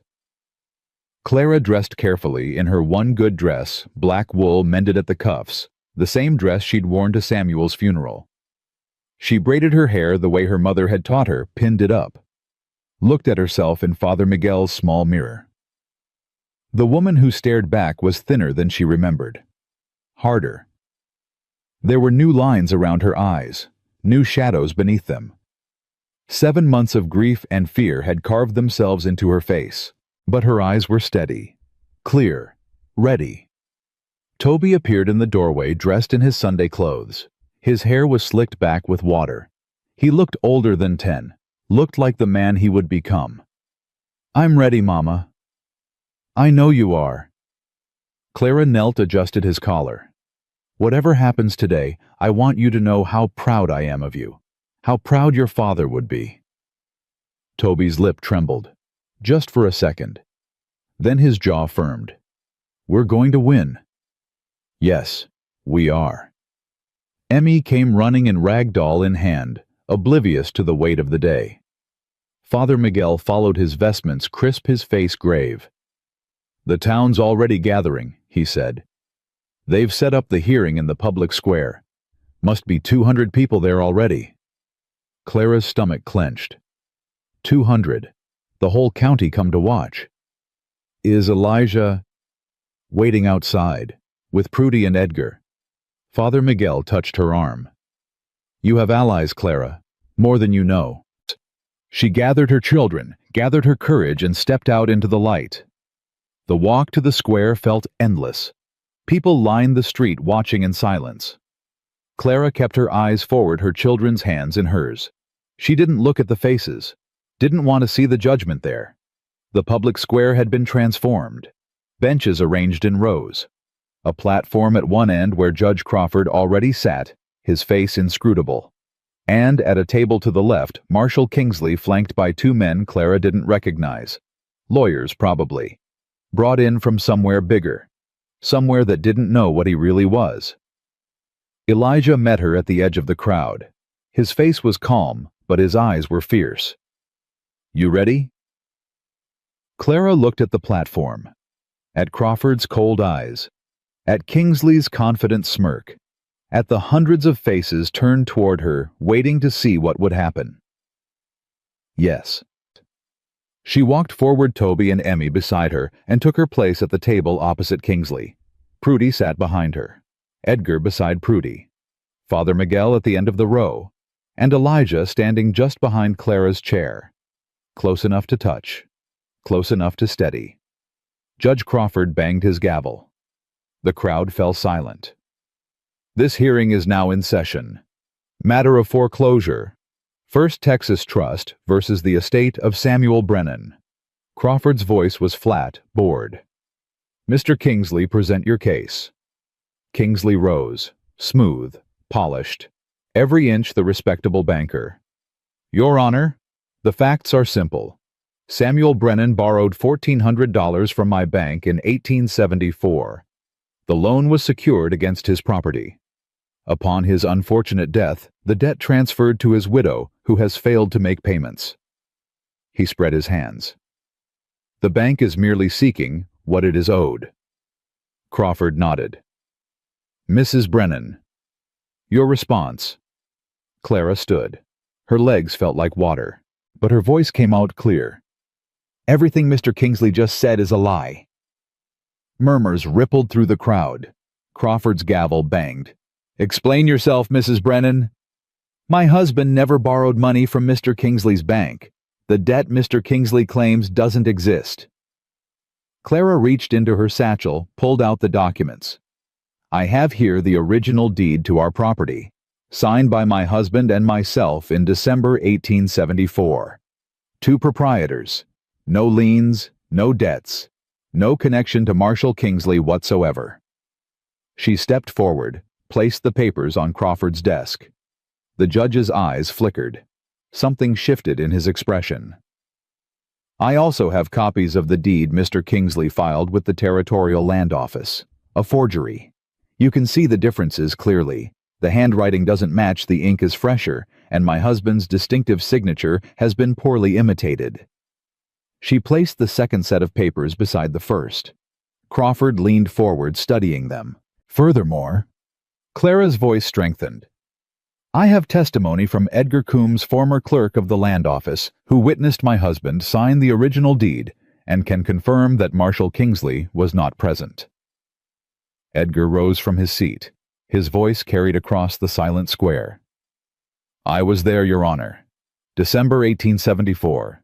Samuel Brennan signed that deed with his wife. 2 proprietors, no one else. Kingsley didn't show up until after they'd left. Crawford's face had gone pale. He glanced at Kingsley. Something passed between them, fear, warning, desperation. Mr. Kingsley, Crawford said carefully, how do you respond to these allegations? Kingsley rose. His composure was cracking. Clara could see it, the twitch at the corner of his eye, the tension in his shoulders. These documents are forgeries, Your Honor. Created by a grieving widow desperate to hold on to property she cannot afford. He gestured toward Clara. Mrs. Brennan has been through a terrible tragedy.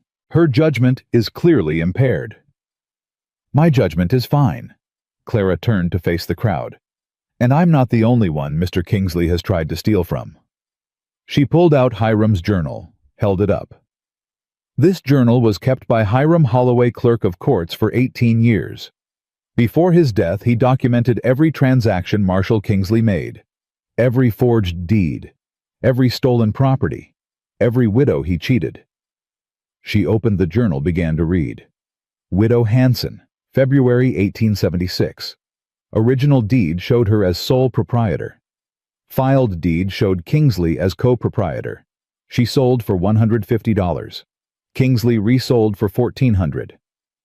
Gasps from the crowd. Clara kept reading. Widow Dalton, August 1876. Same pattern. Widow Morrison, November 1876. Widow Garrett, March 1877. With each name, the murmurs grew louder. People were looking at Kingsley now, really looking. The mask was slipping. 8 families, Clara said. 8 widows. Over $12,000 stolen. All documented. All witnessed. All true. Crawford's gavel banged. Mrs. Brennan, this is highly irregular. What's irregular is a judge who takes bribes from a thief. Clara's voice rang across the square. I know about your son, Judge Crawford. I know Kingsley paid his gambling debts. I know you owe him. But the whole county is watching now. And they're going to remember what you do today. The crowd erupted. Voices shouting, people standing.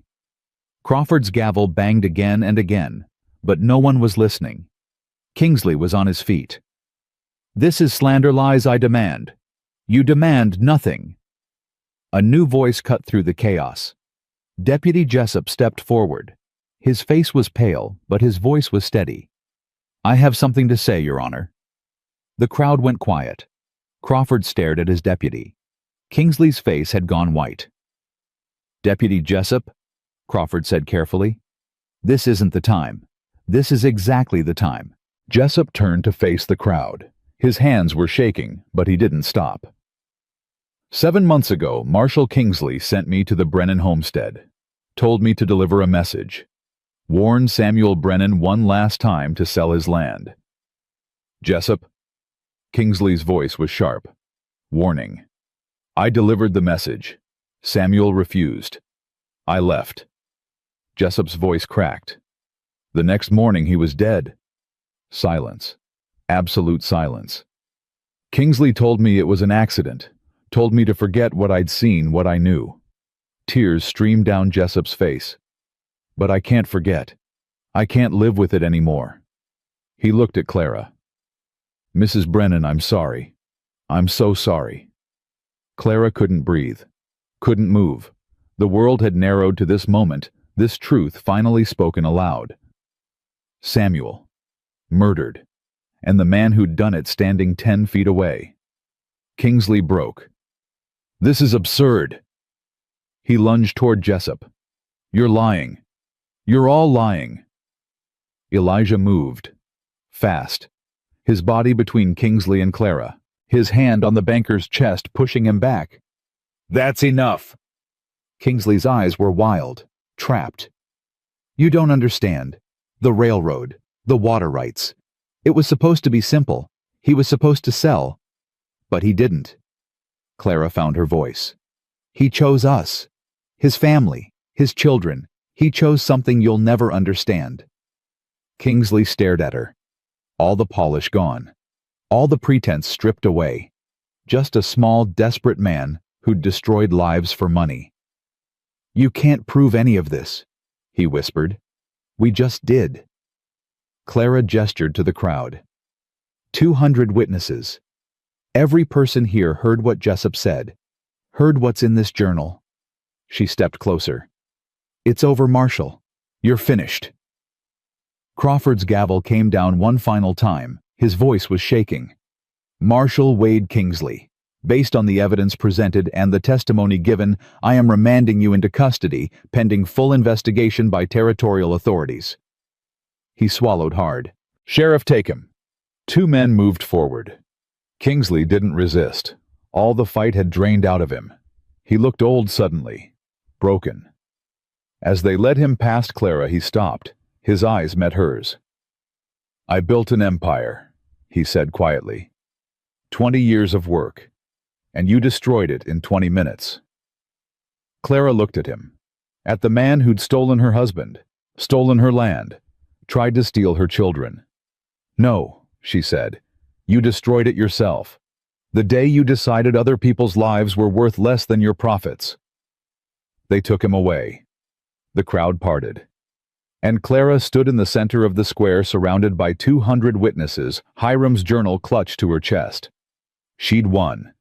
Somehow, against everything, she'd won. Toby slammed into her arms, wrapping tight around her waist. Emmy followed, crying and laughing at the same time.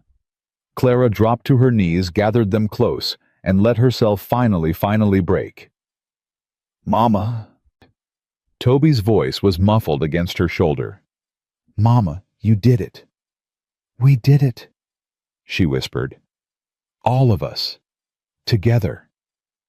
She looked up through her tears, saw Elijah standing there, his eyes bright with something she'd remember for the rest of her life. saw Prudy wiping her face with a handkerchief, saw Edgar nodding slowly solemnly, saw Father Miguel making the sign of the cross. And beyond them, the crowd. Not hostile anymore, not judgmental, just people, ordinary people who'd watched the truth win. Mrs. Dalton pushed through to the front, the same woman who'd whispered about Clara on the church steps, the same woman who'd let her son push Lily May. "Mrs. Brennan."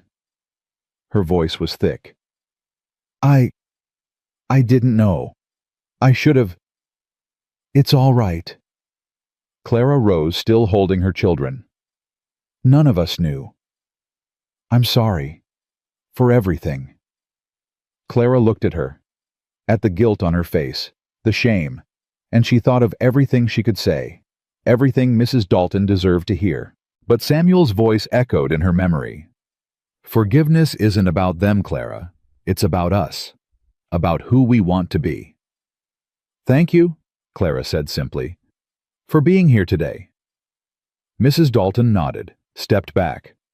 Others surged forward, hands reaching out, voices offering apologies, congratulations, support. Clara accepted them all. But her eyes kept finding Elijah. Standing at the edge of the crowd, watching her with that look. The one that made her feel seen. The one that made her feel like maybe, just maybe, there was still good left in the world.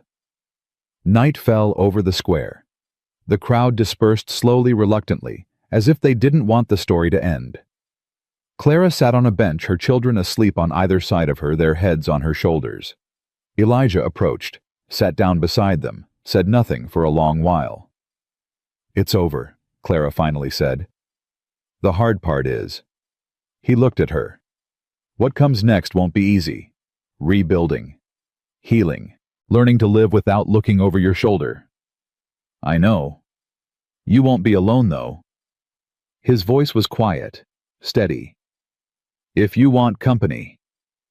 Clara looked at him, at this man who'd stood beside her when everyone else turned away, who'd fought for her when he had nothing to gain, who'd looked at her and seen something worth saving. "I'd like that," she said. "Company." Elijah's face softened. He reached over, gently, brushed a strand of hair from her forehead. "Then you'll have it. For as long as you want." She leaned against him, just slightly, just enough. And for the first time in 7 months, Clara Brennan felt something she'd almost forgotten existed. Peace. 3 weeks had passed since the hearing. The snow had begun to melt, revealing patches of brown earth, stubborn grass pushing through where the frost had retreated. Clara stood at the window of her cabin, watching the sun climb over the hills. Her cabin. Still hers. Finally, truly hers. The territorial marshal had come and gone, taking Kingsley to Austin for trial. The evidence was overwhelming: Hiram's journal, Edgar's testimony, Jessup's confession. They said he'd hang. Clara didn't know how to feel about that. Justice maybe, closure perhaps, but nothing would bring Samuel back. "Mama," Toby's voice came from behind her. "Mr. Darrow's wagon is coming up the road." Clara's heart lifted. She smoothed her hair, caught herself doing it, smiled. "Well, don't just stand there. Go help him with whatever he's brought." Toby ran out, Emmy at his heels. Clara watched them go. These children who'd been through so much, who'd stood beside her when the world turned against them. They were stronger now, different. But still, children still capable of joy. She met Elijah at the door. He carried a bundle of lumber over one shoulder, a sack of nails in his free hand. "Porch rails sagging," he said by way of greeting. "Noticed it last week. Figured I'd fix it before it collapses and drops someone in the mud." "You don't have to." "I know." His eyes met hers, warm, steady. "I want to." He'd been coming every few days since the hearing. Always with a reason, a loose board, a leaky shingle, a fence post that needed replacing. Never asking for anything. Never pushing. Just present. Clara had stopped protesting. Had started looking forward to the sound of his wagon on the road. "Coffee's hot," she said. "When you're ready." Elijah set down the lumber, straightened. I could use a cup first, if you're offering. They sat at the kitchen table, the same table where Clara had pored over Hiram's journal, where she'd planned her fight against Kingsley. It felt different now, lighter. Railroad surveyor came by yesterday, Elijah said. Asked about the easement. Clara nodded. They offered $800 for the right-of-way across the eastern section. You going to take it? I'm thinking about it. She wrapped her hands around her cup. Samuel always said the railroad would come. Said when it did, this land would be worth something. Turns out he was right. He usually was, from what I hear. Clara smiled. It didn't hurt as much anymore remembering. He was wrong about plenty of things. But the important stuff, family land, what matters, he got that right. Elijah was quiet for a moment. Then, I've been thinking. Dangerous habit. So I'm told. He set down his cup. About what comes next. For you. For the children. He paused. For me. Clara's breath caught. And what have you decided? That I'm tired of my empty house. Tired of eating alone, sleeping alone, waking up to silence. His eyes found hers. That I'd like to stop visiting and start staying. If you'd have me. The words hung in the air between them. Clara felt her heart racing. Elijah, I'm not trying to replace Samuel. I know what he meant to you. I know what you had together. His voice roughened. But Martha's been gone 5 years. Samuel's been gone 8 months. We've both buried people we loved. Maybe it's time to start building something new. Clara thought of Samuel, of the life they'd made together, of the dreams they'd shared, the ones that ended with him lying dead in a field. And she thought of Elijah, of his steady presence, his quiet strength, the way he looked at her like she was something worth fighting for. The children, she said slowly. They'd have to agree. They'd have to want this. I know. And if they don't, I'll understand. Elijah reached across the table, took her hand. But I've seen how they look at me, Clara. Toby asking about cattle brands. Emmy showing me her drawings. They're not afraid of me. And I think maybe they're starting to see me as something more than just a neighbor. Clara squeezed his fingers. They lost their father. They need time.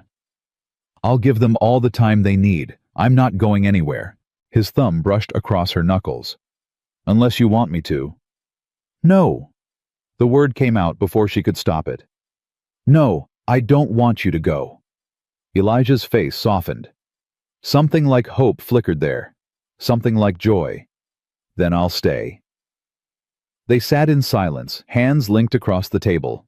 Outside, Clara could hear Toby and Emmy laughing, the sound of their voices carrying through the open window. We should tell them, she said finally. Together. See what they think. Agreed. Elijah pulled her to her feet. But first, he kissed her. Gentle. Tentative.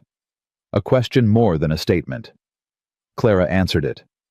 Her hand found the back of his neck, drew him closer. She tasted coffee, and winter air, and something else. Something that felt like beginning. When they finally pulled apart, Elijah's eyes were bright. Been wanting to do that for weeks. Why didn't you?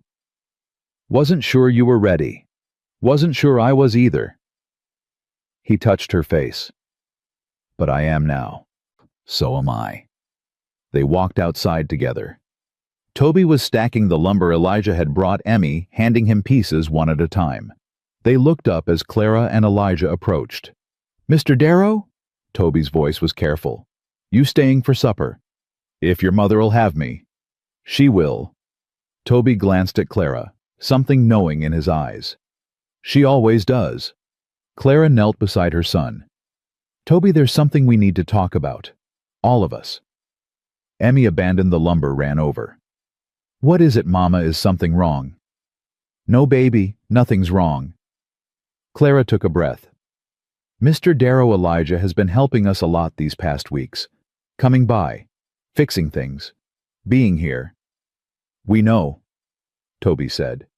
His face was unreadable. He'd like to keep doing that. Keep being here. More than just visiting. Clara looked between her children. How would you feel about that? Emmy tilted her head. Like a papa. The question hit Clara in the chest. She opened her mouth, but Elijah spoke first. Not like your papa. Nobody could ever be that. He knelt beside Clara, putting himself at the children's level. But maybe like a friend. Someone who cares about you, looks out for you, helps your mama when she needs it. Toby studied him, long, searching. You were there, at the hearing, when Mama fought for our house. I was. You believed her, when nobody else did. I did. Why? Elijah didn't hesitate. Because your father saved my life once, and because your mother reminded me what courage looks like, and because... He glanced at Clara, then back to Toby. Because some things are worth fighting for. Your family is one of them. Toby was quiet. His jaw worked just like Samuel's used to when he was thinking hard. My papa was a good man, he said finally, the best I ever knew. And you won't try to make us forget him. Never. Elijah's voice was firm. I'll help you remember him, tell you stories about him. Make sure Emmy knows what kind of man he was, even when she's too young to remember herself. Emmy tugged at Elijah's sleeve. Will you teach me to ride a horse, a real one, not the old mare? If your mama says it's okay. Mama. Emmy's eyes were huge. Hopeful. Clara felt tears burning. We'll see, baby. Toby still hadn't moved, hadn't spoken. The silence stretched. Then slowly, he extended his hand. Welcome to the family, Mr. Darrow. Elijah took it, shook it like he was shaking hands with a man, not a boy. Thank you, Toby. I'll try to be worthy of it. Clara gathered all three of them into her arms. Elijah surprised at first, then relaxing into it. Emmy giggling. Toby stiff for a moment, before softening his thin arms wrapping around them. They stood like that for a long time. 4 people broken in different ways, finding something whole. The railroad easement sold for $800. Clara put most of it away for the children's future schooling maybe, or land of their own when they were grown. The rest she used to rebuild. New shutters for the cabin. A proper chicken coop. Seed for spring planting. Elijah moved his things over in stages. A trunk of clothes. His saddle. The small wooden box that held Martha's wedding ring. I want the children to have it someday, he said, showing it to Clara. Martha would have wanted that. She always hoped for children of her own. Clara touched the ring. Simple gold worn smooth with years. She'd be proud of you, what you're doing here. I hope so. Elijah closed the box. I hope she knows I didn't forget her. That loving you doesn't mean I stopped loving her. It doesn't, Clara said.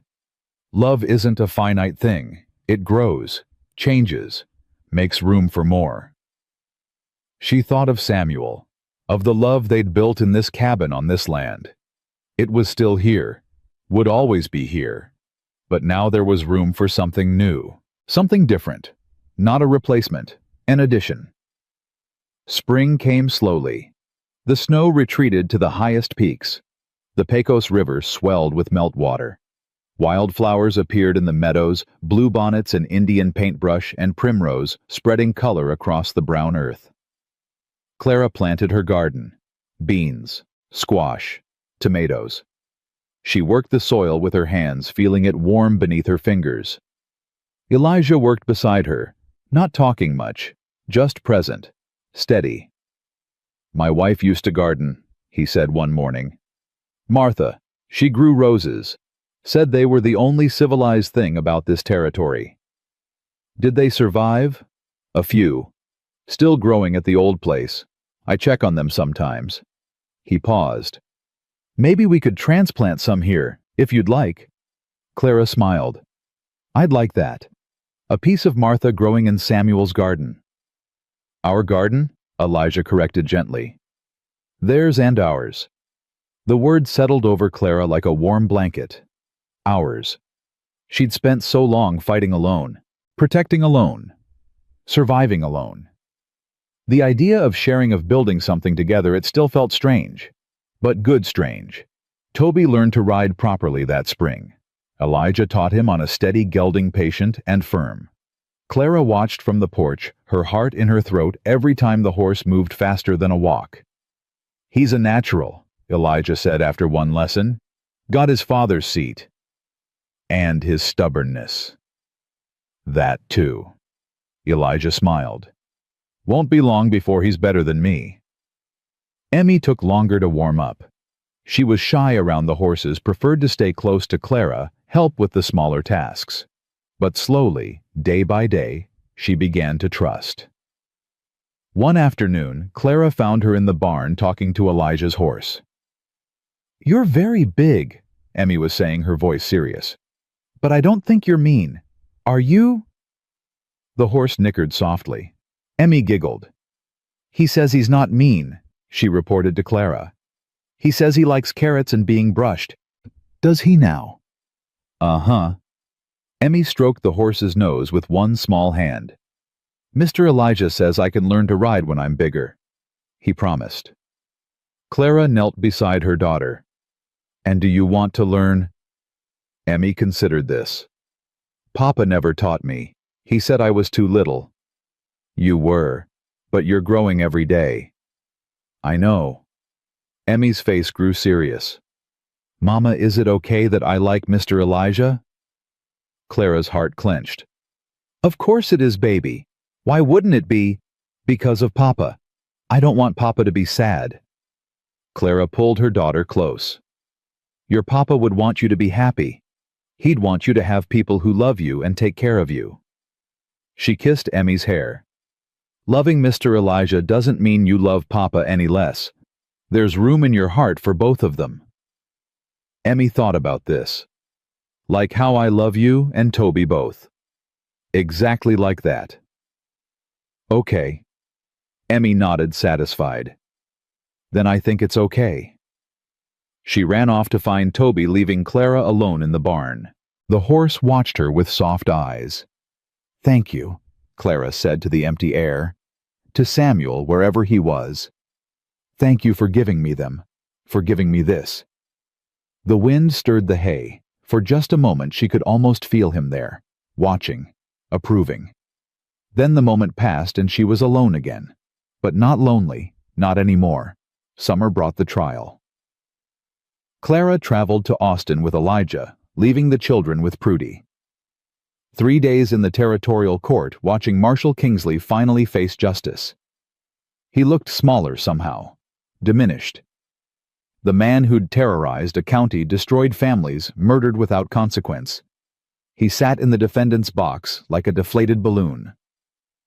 Clara testified, told the whole story from the beginning, the forged deed, the threats, the break-in at Prudy's, the night Samuel died. The jury listened. 12 men, their faces unreadable. When it was over, when the verdict came guilty on all counts, Clara felt nothing. No triumph, no satisfaction, just emptiness where the rage had been. He'll hang, Elijah said as they left the courthouse, probably within the month. I know. Does it help knowing he'll pay? Clara thought about it. It doesn't bring Samuel back, doesn't undo what he did to all those families. She took Elijah's hand. But it means he can't hurt anyone else. That has to count for something. They walked to the hotel in silence. That night Clara dreamed of Samuel. He was standing in their garden the way he used to, covered in dirt, smiling that crooked smile. You did good, he said. I miss you. I know, but you're going to be okay. He reached out, touched her face. His hand was warm, real. Elijah's a good man. He'll take care of you. No one can take care of me like you did. No. But that's all right. Different isn't worse, just different. Samuel's smile softened. Love him, Clara. Let yourself be happy. That's all I ever wanted for you. What about you? I'm at peace, watching over you, all of you, from wherever I am. He started to fade. Tell the children I love them, that I'll always love them. Samuel. Live, Clara. Really live, for both of us. She woke with tears on her face and sunlight streaming through the window. Elijah was already awake, watching her. You were talking in your sleep, he said softly. Saying his name. I dreamed about him. Clara wiped her eyes. He told me to be happy.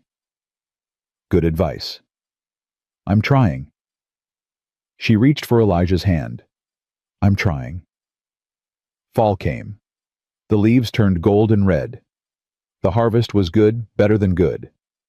The first real abundance since Samuel's death. Clara stood at her kitchen window, watching Elijah and Toby work together in the field.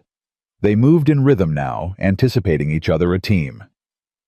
Emmy sat at the table, laboriously forming letters on her slate. She'd started lessons with Father Miguel, learning to read and write. Every day she came home with new words, new discoveries. Mama, look! She held up the slate. I wrote my name. Clara examined it. Emmeline Brennan spelled out in wobbly chalk letters. That's beautiful, baby. Father Miguel says I'm smart, says I learn fast. You are smart, like your father. Emmy beamed. Then carefully she erased the slate and started again. This time she wrote something different. Family. That's us, she said proudly. You and me and Toby and Mr. Elijah. Clara's eyes stung. Yes, baby, that's us. The wedding was small, just family and close friends. Father Miguel performed the ceremony in the same church where he'd married Clara and Samuel 13 years before. Clara wore her good dress, not the black wool anymore, but a new one, pale blue, that Prudy had helped her make. Elijah wore a suit that had belonged to his father, cleaned and pressed, and still too big in the shoulders. Toby stood beside Elijah as his second. Emmy scattered wildflowers down the aisle. Do you take this woman, Father Miguel intoned, to have and to hold from this day forward? I do. Elijah's voice was steady. Sure. And do you, Clara, take this man? She looked at Elijah, at this good, steady, patient man who'd stood beside her through the worst of it, who'd fought for her, protected her, loved her not in spite of her past, but alongside it. I do. Father Miguel smiled. Then by the power vested in me, I pronounce you husband and wife. Elijah kissed her, gentle at first, then deeper. The small congregation, Prudy Edgar Deputy Jessup, with his new badge as sheriff, a handful of neighbors who'd stood with them at the hearing, erupted in applause. When they finally pulled apart, Emmy was tugging at Clara's skirt. Does this mean Mr. Elijah is my papa now? Clara knelt. He's your stepfather. It's a little different. Can I call him papa? Clara looked at Elijah. He nodded, his eyes bright. If you want to, baby, and if he's okay with it. I'd be honored. Elijah said, his voice rough. Emmy threw her arms around his legs. Papa Elijah. Toby hung back, watching. Clara caught his eye. You don't have to call him anything you don't want to, she said quietly. I know. Toby was silent for a moment. Then slowly he extended his hand to Elijah. Congratulations, sir. Elijah shook it. Thank you, Toby. I'll call you Eli, if that's okay. Papa doesn't feel right yet. Eli's perfect. Elijah's hand rested on Toby's shoulder. And whenever you're ready, if you're ever ready, I'll be here. Toby nodded.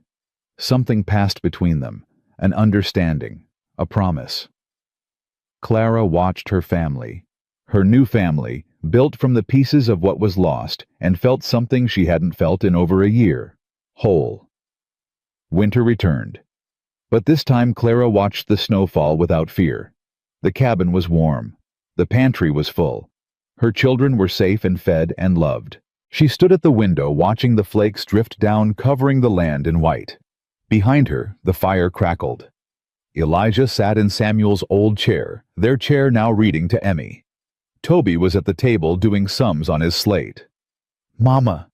Emmy's voice was sleepy. "Tell us a story." Clara turned from the window. "What kind of story?" "A true one, about Papa." "Which Papa?" Emmy considered this. "Both of them." Clara crossed to the hearth, settled into her chair. Elijah shifted, making room for her to lean against him. "Once upon a time," she began, "there was a man named Samuel who dreamed of building a home." "Our home," Toby said without looking up. "Yes, our home. He built it with his own hands, board by board, nail by nail. And he filled it with love." Emmy snuggled closer to Elijah. "What happened then?" "Then he met a woman. A stubborn woman who didn't know how to quit." "You," Emmy said. "Me." Clara smiled. "They built a life together, had 2 beautiful children, and when hard times came—" "The mean man," Emmy whispered. "Yes, the mean man tried to take everything away, but the woman and her children fought back, and they won. Because they had help," Toby added.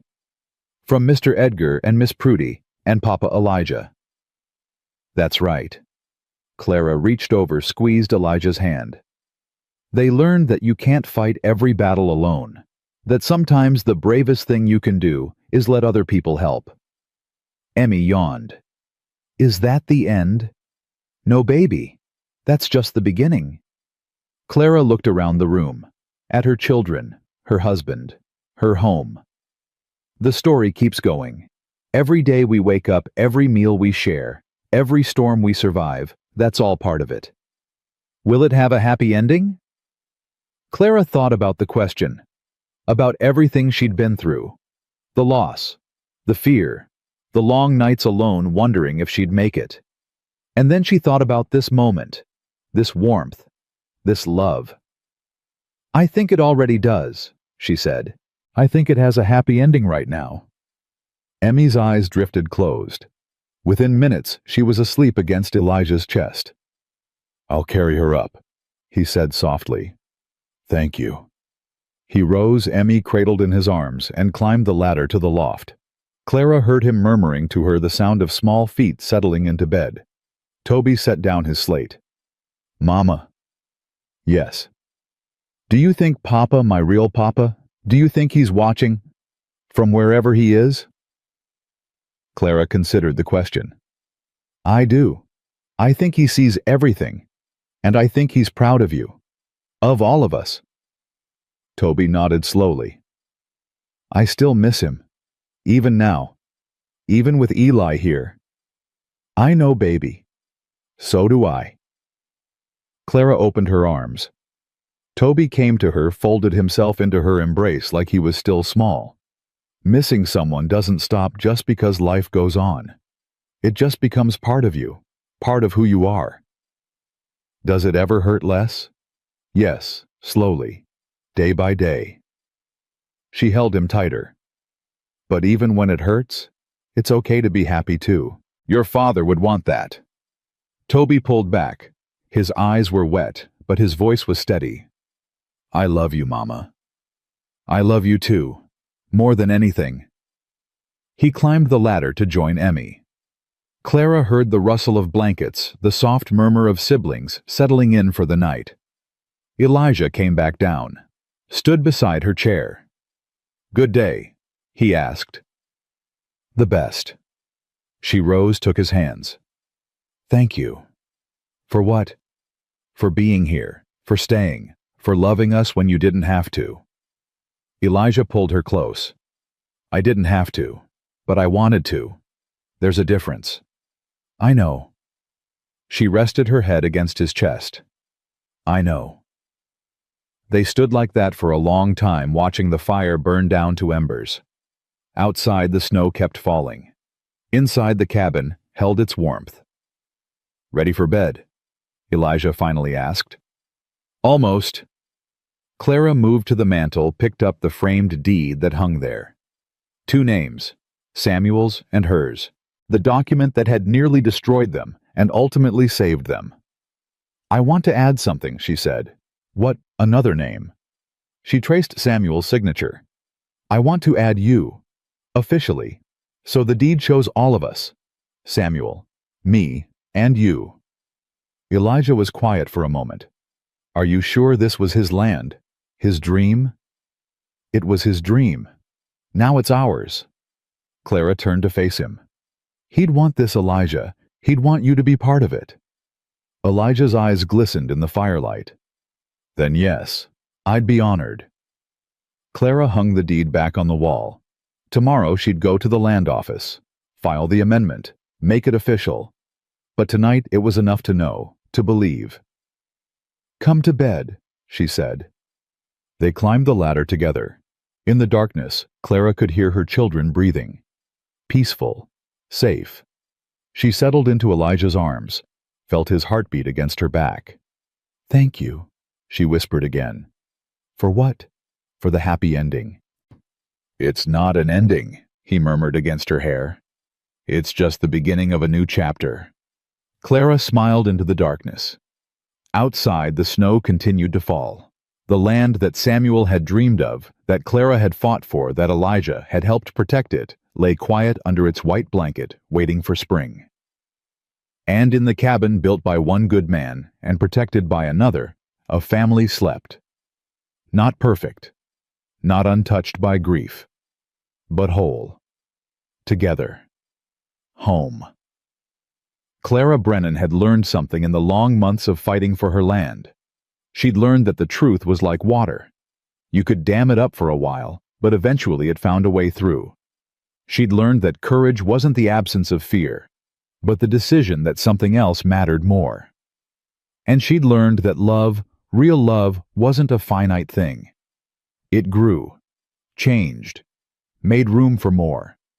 The land remembered who worked it, who planted in faith, who stayed when staying was hardest. And those who tended it, who sank their hands deep and built for tomorrow, they were the ones who truly owned it.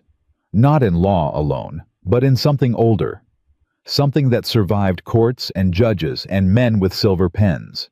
The land remembered, and so would she.